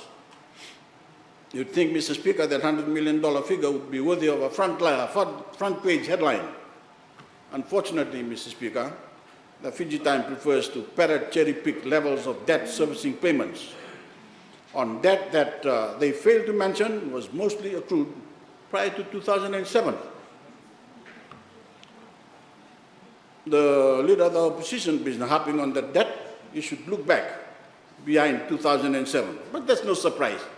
Honorable Speaker, I could literally announce that we found the cure to coronavirus, and the Fiji Times would run a front page story on what Biman had for breakfast. Mr. Speaker, Order. Mr. Speaker, aside from direct government assistance, the Water Authority of Fiji has extended their policy of ensuring impacted families won't have their water cut off just because they cannot pay their bills. That policy will remain through March of next year. In a 50-50 split with EFL, government is directly paying for half of the first 100 units of energy used by low-income Fijian families every month. We're providing concessional loans to MSME enterprises and micro-entrepreneurs, loans to those out-of-work Fijians looking to repurpose unique skills. The social security we've built over the years remains. Free education is funded. Social welfare payments are being paid. Subsidized transportation to school continues. Free textbooks are paid for. But this budget doesn't settle for keeping families afloat for the next few months. Mr. Speaker, that's not what any leader with vision will ever settle for. That is not what the Fijian people expect of us. The tens of thousands of Fijians who have already lost jobs and working hours to this pandemic are Fijians who want to work, Mr. Speaker. Fijians who need to work. When a job is lost, you lose more than a paycheck. You lose a sense of purpose. You lose a piece of who you are as a person, as a wife, as a husband, as a provider for your family. The countless Fijians I've met with need help now, and they will get it. But these Fijians want more than just a handout. They want the dignity of working again. They want their business open again. They want to see their country back from the brink. Mr. Speaker, we can't make these hardworking people whole if we stick our head in the sand, hold cash, do nothing, and wait out the years it may take for this crisis to blow over. We need to work our way out of this crisis now by bringing jobs back wherever and however we can. We need to build our way out of this crisis now by pushing forward with construction and empowering Fijians to build their own homes. We need to innovate our way out of this crisis now by getting businesses open again and helping business to begin anew. Government is leading by example in keeping people fully employed. Cabinet ministers and members of parliament have taken a 20% pay cut, and permanent secretaries and the CEOs and heads of commission and independent bodies have taken a 10% salary reduction. But that's where the cuts end. We won't be slashing the salaries of the civil servants. We need to help put this economy back on its feet and to support the people who have suffered the most, much to the disappointment, of course, of Honorable Prasad. Mr. Speaker, across the country, we have construction projects that are ready to begin. These are projects for which approvals have been sought and every box has been ticked, save for the groundbreaking. Take, for example, the new Nakasi police station. This is where they don't understand, Mr. Speaker. Should we not press forward with its construction and create 200 jobs? 200 jobs that last 2 years. 200 jobs that last 2 years, allowing those Fijians to earn a living. They don't understand that. Order. And when it's all said and done, we've built a new police station so our children will not have to. We've created a source of employment for the new police officers we've committed to hire, all while paying the salaries of construction workers the entire way. Of course, we should build it. And that is why we are also pressing ahead with the CWM hospital projects, the Lotoka police station, the Nandi police station, the Bar Court House, the Prime Minister's office complex, and other projects, the construction of which will employ over 1,600 Fijians. Mr. Speaker, these are not rich people. These are not rich people. These are ordinary, hard-working Fijians whose skills ought to be earning them a living. We've also strengthened support to families looking to build or buy their first homes, spurring more jobs in construction and realizing more of our people's right to housing. These aren't rich people either. Many are young people, Fijians who ought to be building and owning homes of their own. Road by road, building by building, and house by house, every cent spent on this stimulus will help employ people, build confidence, and ripple through the entire economy, ultimately landing in our people's pockets. But government can't go with it alone. We need the private sector with us. That's why our stimulus package comes along the largest tax cut in Fijian history and a range of new measures to cut through the red tape of doing business in Fiji. What suppose economists fail to understand, Mr. Speaker, is that Fijian businesses are made up of Fijians. When they do well, our people do well. And when we cut taxes on these businesses and make it easier and cheaper to do business, those savings help people employed, recoup investments made in our economy, and incentivize even more investments to be made. And Mr. Speaker, when we lower the duty reductions on over 1,600 items, business can do more than create and sustain employment. Consumers can see the discounts in the goods and services they offer. Those 1,600 items, Mr. Speaker, include food, like potatoes and sardines. They include basic hygiene products, like toothbrushes. And they include clothing, hardware, and knitting tools. And they include items, essentials, to many businesses. So everyday Fijians not only stand a better chance of being employed, their salaries will go further at the supermarkets. Mr. Speaker, with respect to foreign affairs, which I don't think the leader of the opposition understands, we've cut the operating cost of our foreign service through the closure of 5 missions that, frankly, have not been recouping government's investment. That's the whole reason for this, Mr. Speaker. None of these missions, Mr. Speaker, none of these missions are disappearing altogether. Their country accreditations will simply shift to nearby missions, which will maintain Fiji's friendships around the world. Our development partners understand that. It's a more streamlined strategy of diplomacy, one that many other countries follow, and one we know will earn Fijian taxpayers more reliable returns on our investments. Mr. Speaker, we promised cane growers a guaranteed price per ton of $85 for 3 full sessions. That promise will be delivered. The first three payments of the 3rd season will be paid at $70 per ton, but in the 4th and final wash-up payment will make up the full amount of $85 per ton, as we always do. Mr. Speaker, our growers know that they can count on this government. In total, we provided nearly $300 million in direct support to cane farmers over the past 7 years.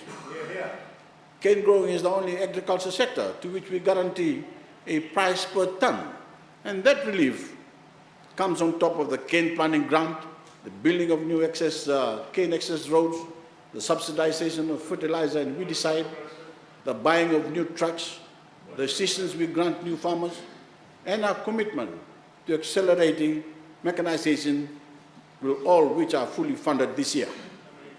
Again, Mr. Speaker, I'm not sure why some media keep parroting lies from failed politicians without even seeking comment from government. Luckily, our cane growers are well familiar with how our payment system functions, even if some newspapers are not. Mr. Speaker, it's clear that certain media don't want the truth on cane growing. They don't want the truth on how we're responsibly managing our deficit. And they don't want the truth on customs duties reduction or any other measures in this budget. We know that because they don't even bother asking government for comment. And on the rare days they do, they don't press print until they get the final print job from the opposition. But the truth is, Mr. Speaker, no matter who you are, where you are in Fiji, this budget brings relief you need and builds confidence in our economy, bringing us for recovery like we've never seen. Fijians know what it takes to mount a comeback. We know what it means to be down and out. We know what it feels like to have the odds stacked against us and still manage to seize victory from the jaws of defeat. Of course, there are times we watch our flying Fijians overcome a double-digit deficit to pull off a miracle first-place finish. But we haven't only watched miraculous comebacks, Mr. Speaker. We've been, each been part of them. I'm talking about how we, as a nation, rose to our feet in the aftermath of our hemisphere's strongest ever storm. I'm talking about how we, as one people, shut the door on decades of ethnic division to build a strong and united Fiji. These are the great comeback stories of Fijian history, Mr. Speaker. And when we pass this budget, it will begin another. Mr. Speaker, at the opening of this session of Parliament, the leader of the opposition, if that still is titled, arrogantly labeled all of Fiji as a nation of low morale. He attacked ordinary voters. He attacked our discipline forces. He even attacked our rugby players. And he attacked His Excellency the President, demeaning the patriotism and undermining the positivity in the hearts of so many of our people. As Honorable Rambuka ranted that day, the novel coronavirus was just beginning to ravage Wuhan, China. In the coming months, it would spread around the entire world. In March, it arrived on the shores of Fiji, presenting the greatest ever test of our resilience and national morale. Mr. Speaker, that Fiji, that Honorable Rambuka manufactured in his mind, was not the real Fiji. The real Fiji rallied together in the face of COVID-19. It was not a nation of low morale that stood united to confront that deadly challenge. No, Mr. Speaker, the real Fiji is a nation of patriots, proud patriots, women and men, who are prepared to endure the sleepless nights it took to keep our people safe. People and Fijians who sacrificed all they could to keep the virus at bay, and we accomplished that goal. We saved our people from catastrophe, and we did it together, without the help of anyone who doubted our determination to succeed. Then, we reopened our economy. Now, we're taking that recovery forward with maybe the boldest national budget in Fiji's history. All while the opposition have kept busy hacking away at each other for power, ruining false predictions and rooting for Fiji to fail. And of course, if you missed all the video clips, Honorable Speaker, dancing the night away. Mr. Speaker, let this serve as a lesson to everyone. You don't build morale by breaking people down. You don't build morale by wishing for the worst. You do it by building confidence. You do it by staying positive. You do it by listening and by being decisive when the urgency is greatest. That is what my government did. That is what we will continue to do. And if you believe this country, Honorable Speaker, if you believe in our people, I urge you, all of you, to stand with us. Be part of Fiji's greatest ever comeback. Get behind this budget. Get behind our game plan, and let's get Fiji back to work. This is the people's budget, Mr. Speaker, a budget for people who share our optimism and who believe we can come back from this once-in-a-century crisis. And we're grateful to every Fijian who shared their stories and solutions with us to help put this budget forward. Thank you to the teachers, the doctors, the nurses, boat captains, and police officers. Thank you to the business owners, and thank you to the tourism workers and hotel operators. Thank you to the Fijians in rural pockets of this country and in our maritime regions. Thank you to the home builders and construction workers. Thank you to government factory employees. Thank you to the fishermen and women. Thank you to handicraft makers, our cane growers, farmers, the cooks in our kitchens, and the musicians, artists, and artisans. Thank you to every parent and grandparent who has put their faith in our long-term vision, a vision they can trust, serves their children and grandchildren most of all. I thank the Honorable Attorney General and Minister for Economy and his team for putting forward the budget Fiji needs in this moment of challenge. And I thank our people, not only for helping get us this far, but for the belief in our ability to take us forward. Together, let's lead the next great comeback of Fijian history. I thank you, Mr. Speaker.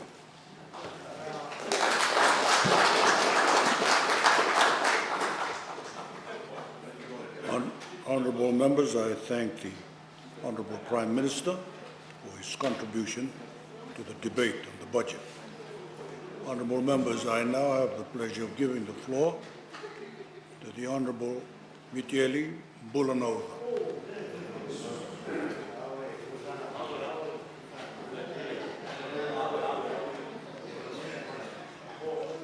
You have the floor, sir. More for you. Honorable Speaker, sir, I thank you for this opportunity, and I rise to contribute to the 2020-2021 budget that was announced by the Honorable Syed Qayyum, Minister for Economy. From the outset, I would say the budget is a non-stimulus. It's dull, faceless, does not stir or arouse the attention, the spirit of the people for a real, fitting, appropriate response to the socio-economic crisis of COVID-19. There is a need for paradigm shift in the short and medium term and major structural adjustment in the long term. This budget does not spearhead the truth or reality. It's a usual take it or leave it situation. No full consideration at all for the weak, poor, and now deprived of employment. Fiji First budget is continuously for the rich getting richer. Fiji's growth prospect and development to a large extent is driven by the performance of the global environment and major trading partners. No man is an island. The coronavirus COVID-19 pandemic is now leading major health and economic crisis worldwide, causing major disruptions of the global economy. The situation is likely to get worse as waves of the killer virus are felt. We should expect major reshuffling of the global production network as a result of the pandemic, already triggered by the US-China trade war.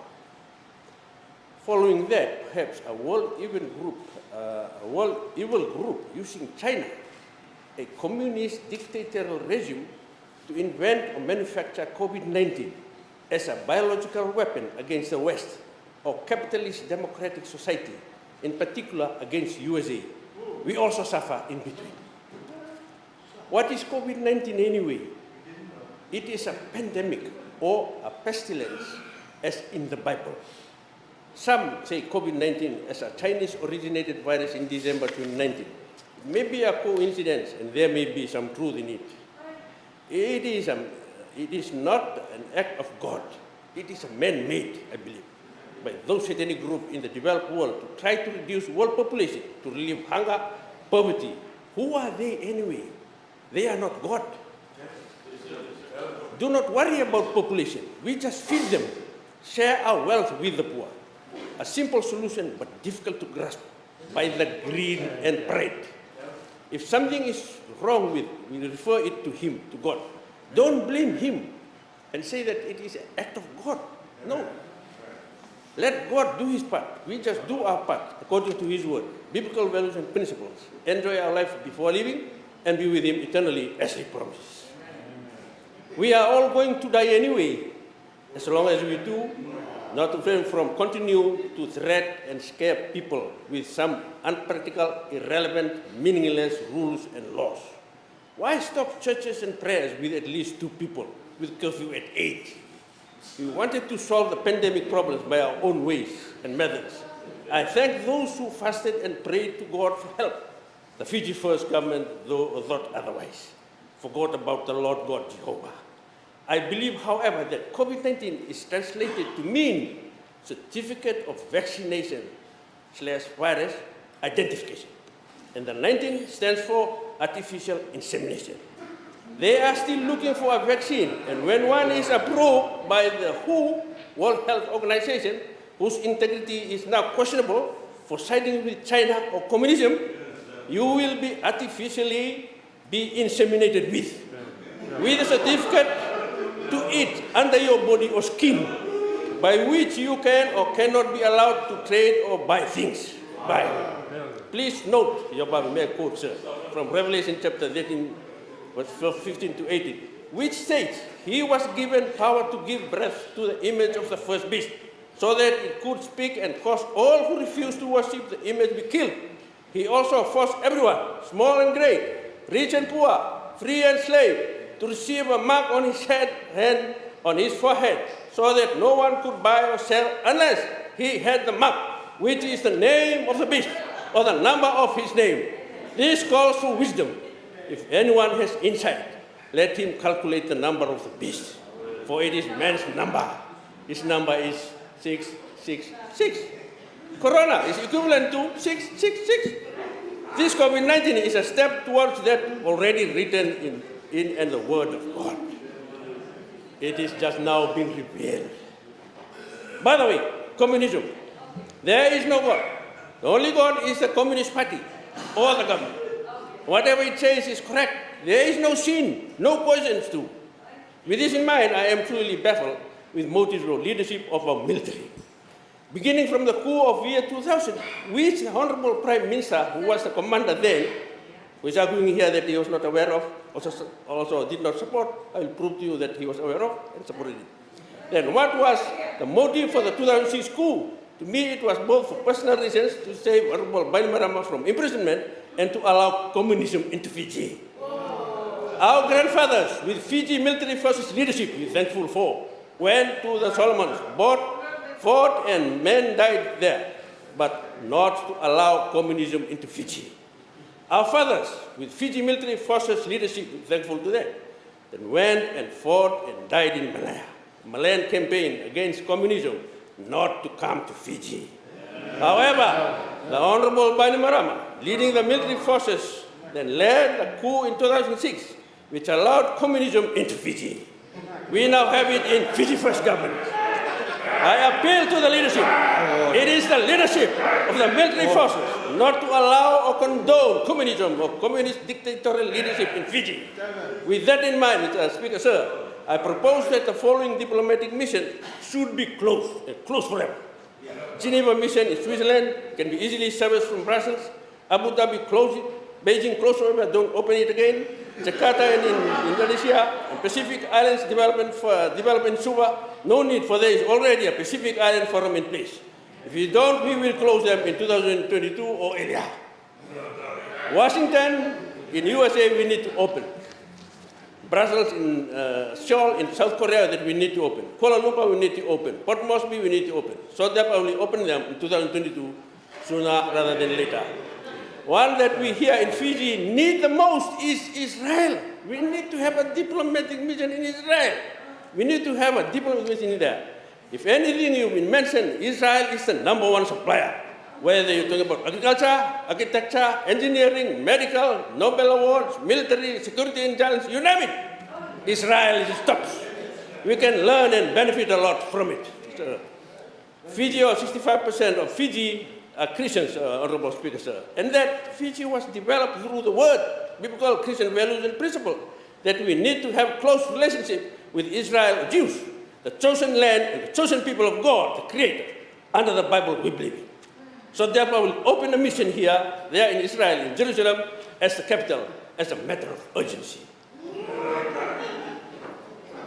GDP growth, Honorable Speaker, sir, is to be expected to decline in the coming months, 6 to 12 months and so on. And graph shows decline to 0 in 2020 to about 23%. All this will result in financial disruptions, substantial increase in unemployment in all areas. Therefore, Fiji must do whatever it takes to minimize. Fiji First government is not careful the way it is behaving and living in an alarmingly increasing debt. It can quickly slide into solvency and default like Argentina, Turkey, South Africa. Why? Because Fiji First stubbornness attitude against a bipartisan approach for proper financial budgeting policy strategy, management governance involving other stakeholders, most particularly those in the private sector. The effect of the pandemic is dramatic, as the hardest of the sectors, energy, basic materials, airlines, automotive industry, listed companies earnings for fiscal year 2020 been revised downwards by average of 30%. For long-term response, Honorable Speaker, sir, is to maximize development of our domestic products through our natural resources. Can I steal a word from Honorable Reddy, Minister for Agriculture? We need to revolutionize the infrastructure, improve production in agriculture, forestry, fisheries, minerals, oil, manufacturing, engineering, etc.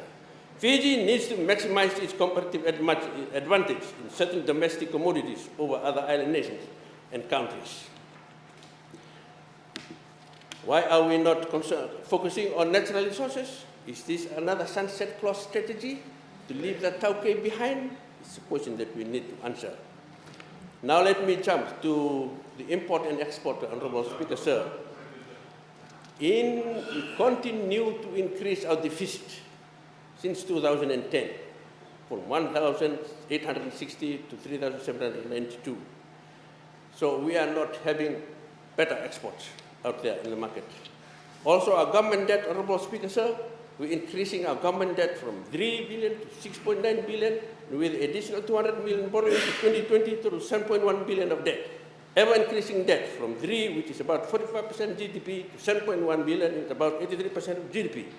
When we are going to stop, it is ridiculously high.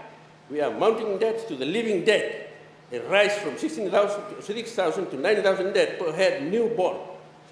Soon as a child is born into Fiji, leaving you tell him or her your debt is $9,000, he will die again. As these people up in the developing world are killing the people in the world with this coronavirus, our own Fiji government here are killing our newborn baby futures in our debt. So you cannot be so cruel. Now you're not giving $1,000 cash, you're giving our newborn people, new generation, $9,000 debt over their head as they are born. So it is important, Honorable Speaker, sir, to increase our export to help all this. May I just now focus on one, particularly on mahogany. I now wish to focus on mahogany industry as one of the natural resources areas to increase production for export and foreign exchange revenue for Fiji. This is one of the sleeping giants of Fiji, or it is the sleeping giant. I cannot help but to ask here why we continue to fail in this industry. Since 2000, coming into effect of the Mahogany Act 2003, supposed to reform it in production to need for production to export, but production and export keeps dipping away. We do have here in Fiji the largest, mature, and best quality mahogany plantation in the world. Yet we continue to fail. We fail to get the maximum benefit from such a ready available resource, of which previous governments established or grown just for Fiji government to freely harvest. Kanaloto, may I just quote in Fijian, "Mai kada direka wale kanaloto, senga ni mbuna taka, senga ni kila na kena direk, na kara rotondua." Yet still fail to unravel it and properly share out the contents of the lobo of the mahogany industry. Through National Planning Office, Honorable Speaker, sir, certain economically depressed locations were identified for reforestation purposes, either for pine initially and then for mahogany later, to uplift economic well-being of those communities for foreign exchange and Fiji as a nation. A fitting and dignified purposes indeed. But unfortunately, the Fiji First Government is failing to resource Tauke owners and the nation of both the purposes. And the yield, they started off from $150,000 per cubic meters to harvest every year, out of 6 million available here with us. They dropped it to 120,000, and they dropped it again to 112,000. And then in the issuing of licenses, the second issue of licenses, they dropped it again to 80,000 cubic meters. Why keep dropping the production, sustainable production? Is there expertise in our forest department and the mahogany to deal with that? They keep on blaming unfavorable weather, harvesting capability, economic factors, so on and so forth. Surely this can be managed and or assisted to improve production. As plantations, trees or logs are there mature, ready for harvest. What has MIC, of which the Prime Minister is head, Fiji Hardwood Corporation doing or failing to do to improve revenue and foreign exchange? That's just an example. Let me give you some details on log production. 2010, 96,000 cubic meters, down to 15,000, 2018, 2019. Very bad. The MIC and FHL for over 8 years still cannot turn Fiji Hardwood Corporation, the mahogany industry, to a profitable entity, as it is supposed to be. Why? By not achieving these sustainable figures, Fiji, everybody suffers. To ensure that the mahogany industry is sustainable, the comprehensive program was underlying objective MIC under MIDD Section 5(1)(a). This is funded by reforestry, that's to replant, reforestation. But only 500 hectares out of so many thousands of hectares has already been harvested, planted, since 2000 till now. And first forest certification, nothing done till now. For the next 5 years, the Forestry Department is focusing on improving the timber export markets by incurring forest certification standards on the local forest plantations to act as marketing tool that will boost the export earnings to an estimated value of 50%. It's good in the next 5 years. This had been highlighted under the Section 521 of the Forest Policy Statement 2007. What has SFNG done to now? Nothing. Contribution going down, export going down. What has the ministry been doing for the last decade? What we have been done this long time ago? Sooner this is carried out, the better for Fiji and our resource owners. Why has this been low priority? On export performance, Honorable Speaker, sir, from 25,000 2011 cubic meters down to 5,000 cubic meters in 2018, 2019. It's very low, people. Going down, down and down. On mahogany export revenue, similarly shows a steep drop from 2011, from 36 million down to 6 million last year in 2019. So it's a sudden drop from 30 million to 5. Why? What happened? What can be done to improve export and foreign exchange? This is the area I highlighted that we need to focus into. There is capacity and opportunities there in the industry, yet the Fiji First plays a very uninterested attention to it. Again, a low priority because of the likely benefits of the Tauke resource owners, another sunset clause strategy. There are quite a range of opportunities available in the industry and export products, Honorable Speaker, sir. And there is market there, Honorable Speaker, sir. It is important that there are opportunities in the mahogany industry to increase employment, forest log supply production, harvest, and export of various qualities of finished products for increased revenue for the national. Why sleeping on it? Why is there an immediate attention to improvements to wood supply production and export? Is it because it will benefit the Tauke resource owners? Why not? Based on the above and what has transpired, you, the Fiji First, are the biggest racist and discrimination against Tauke indigenous people of Fiji or the nation in this country. So it is important, Honorable Speaker, sir, that we improve our production wherever possible. Whatever it takes, we need to have May I just now wish to comment on the revenue and expenditure statistics. All the time, the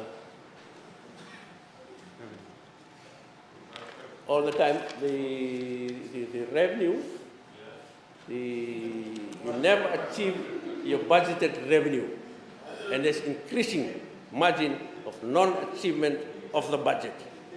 Why is that? Non-achievement of the budget, both on revenue and expenditure. You know what? It is about your dictatorial attitude and working atmosphere. You do not give the freedom to your workers, employees, to work freely. Come up with new ideas, do them and produce what you cannot imagine in your life. With the right working environment, freedom to decide and act within the limits of standards and qualities required, the civil servants and the private sector employees will produce to even surpass budgets to your surprise. Yes, I am telling you, you better listen. Give the civil servants and private employees the room to perform. Just resource them, motivate them, train them, educate them.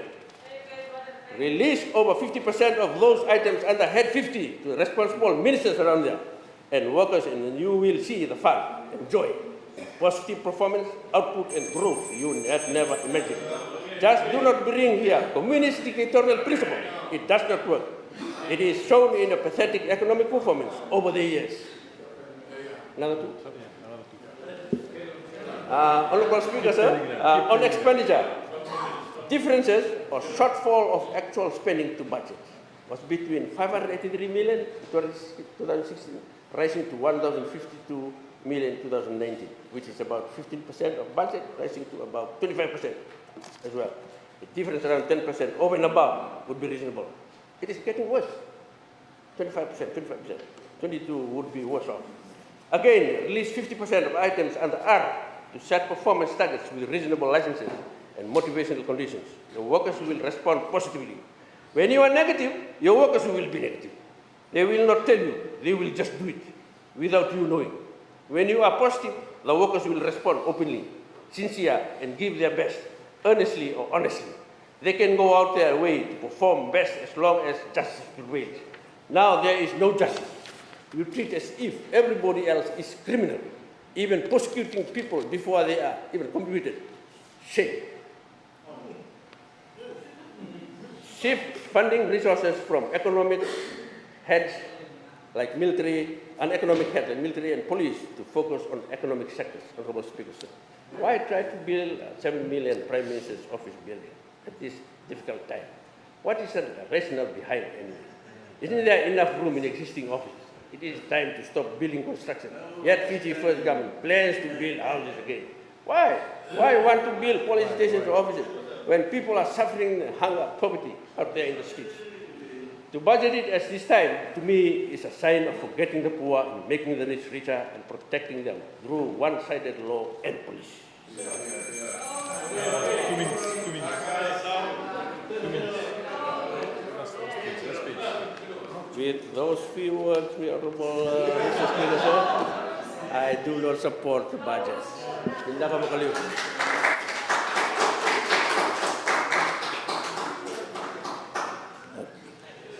I thank the Honourable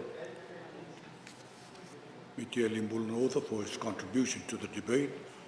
And I now give the floor to the next speaker, the Honourable Selai Andimaitonga. You have the floor, ma'am.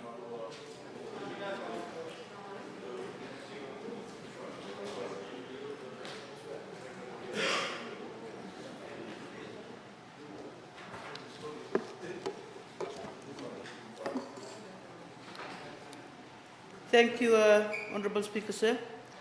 Honourable Prime Minister, the Honourable Leader of the Opposition, Honourable Attorney General, Honourable Cabinet colleagues, Honourable members, and to the thousands of Fijians watching this on the Fijian Government Facebook page.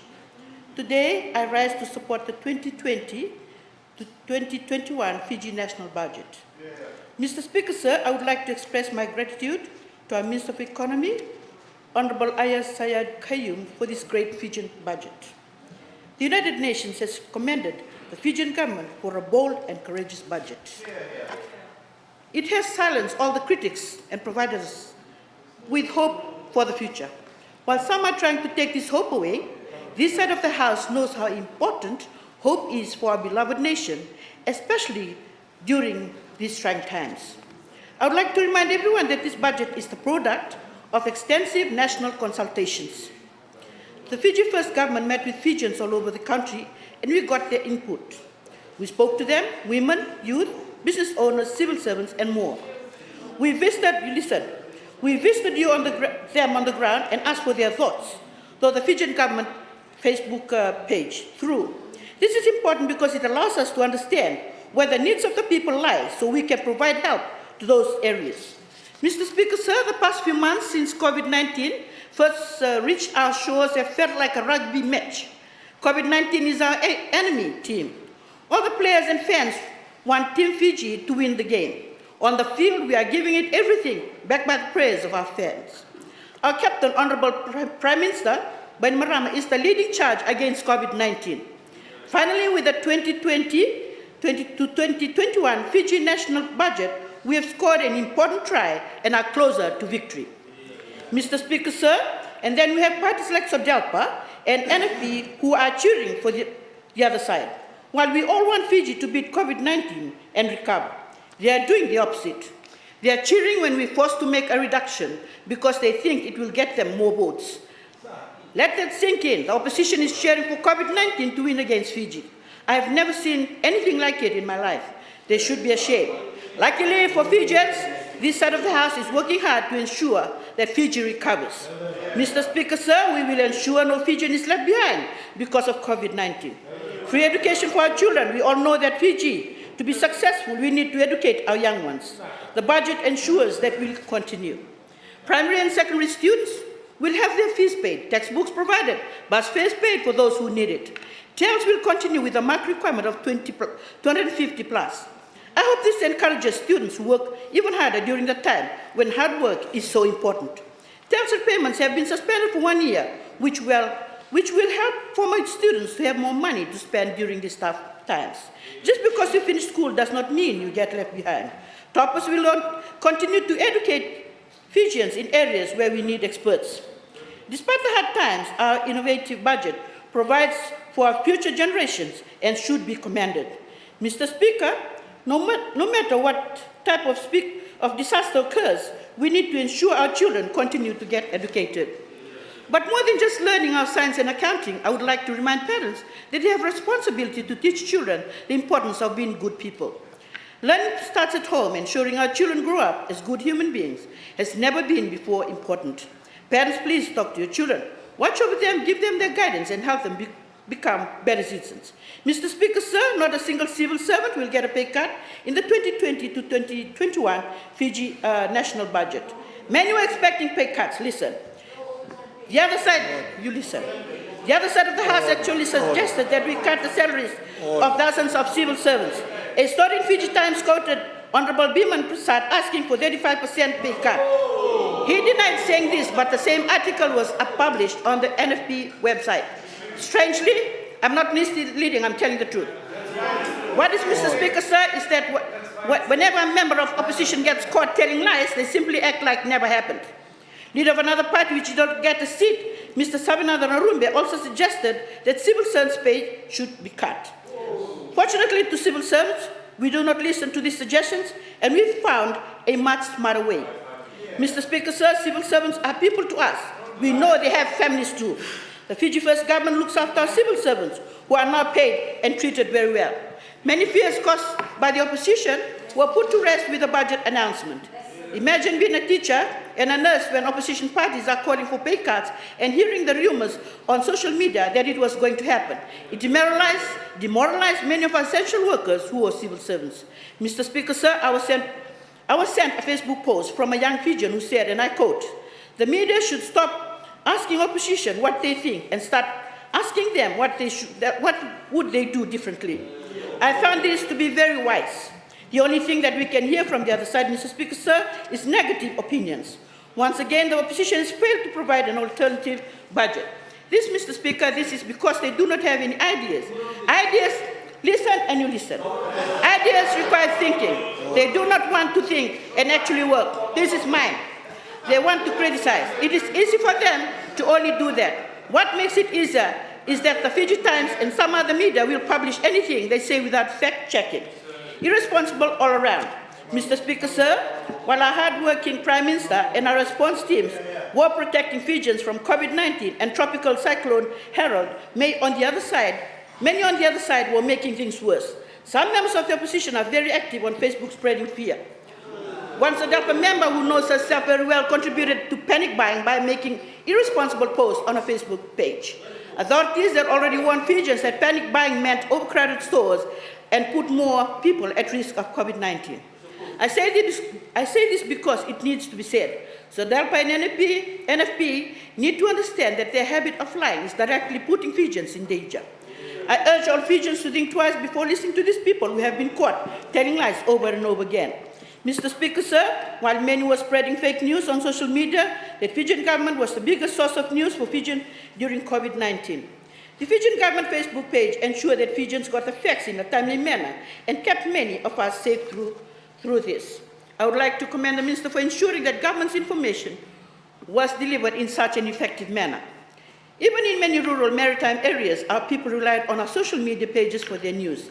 Information is a very important tool during disasters and could be the difference between life and death. I urge Fijians to follow the page and get the latest news. Mr. Speaker, sir, I welcome the reduction in duty to 5% and eliminating import tax on range of food and other goods. This means we Fijians will pay less when buying items. During tough times, these goods become harder to purchase, yet makes the lives of Fijians more comfortable. We do not want to deprive them on this.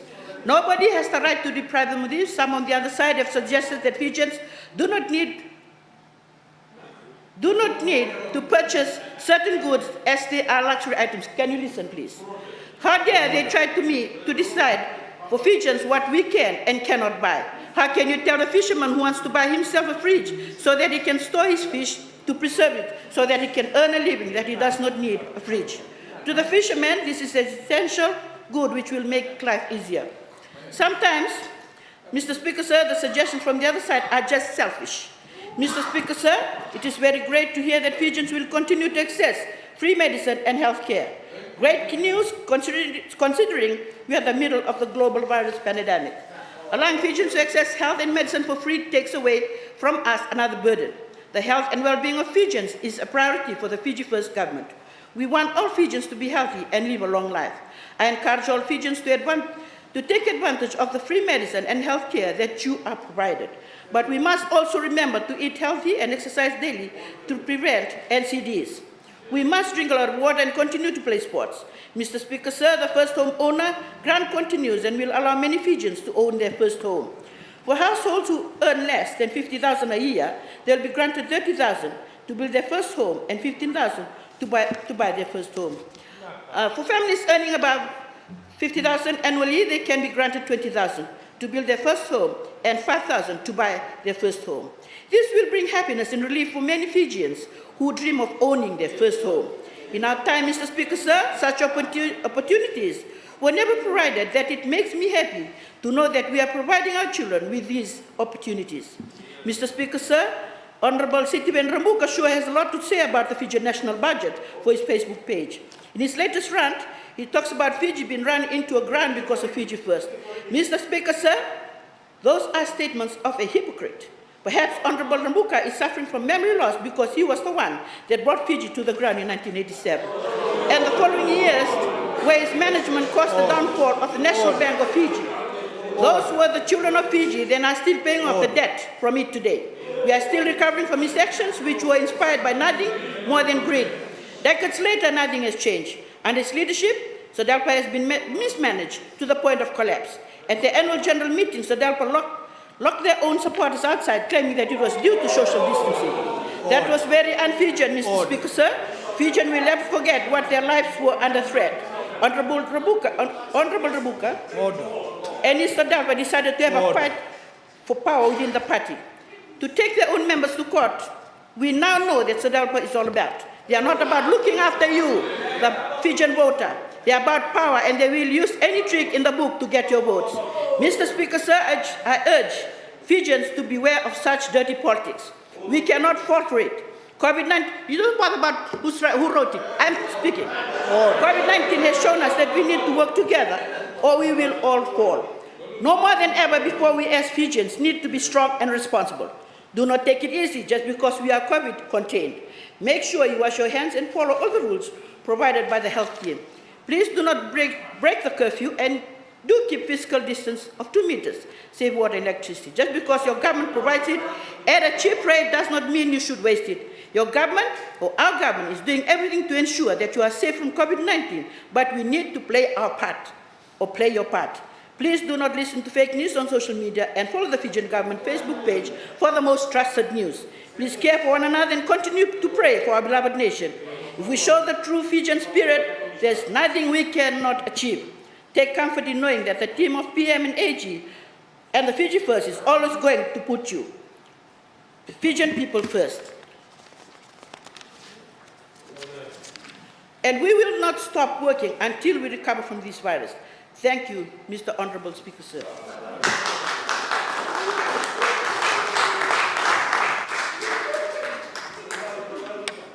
Honourable members,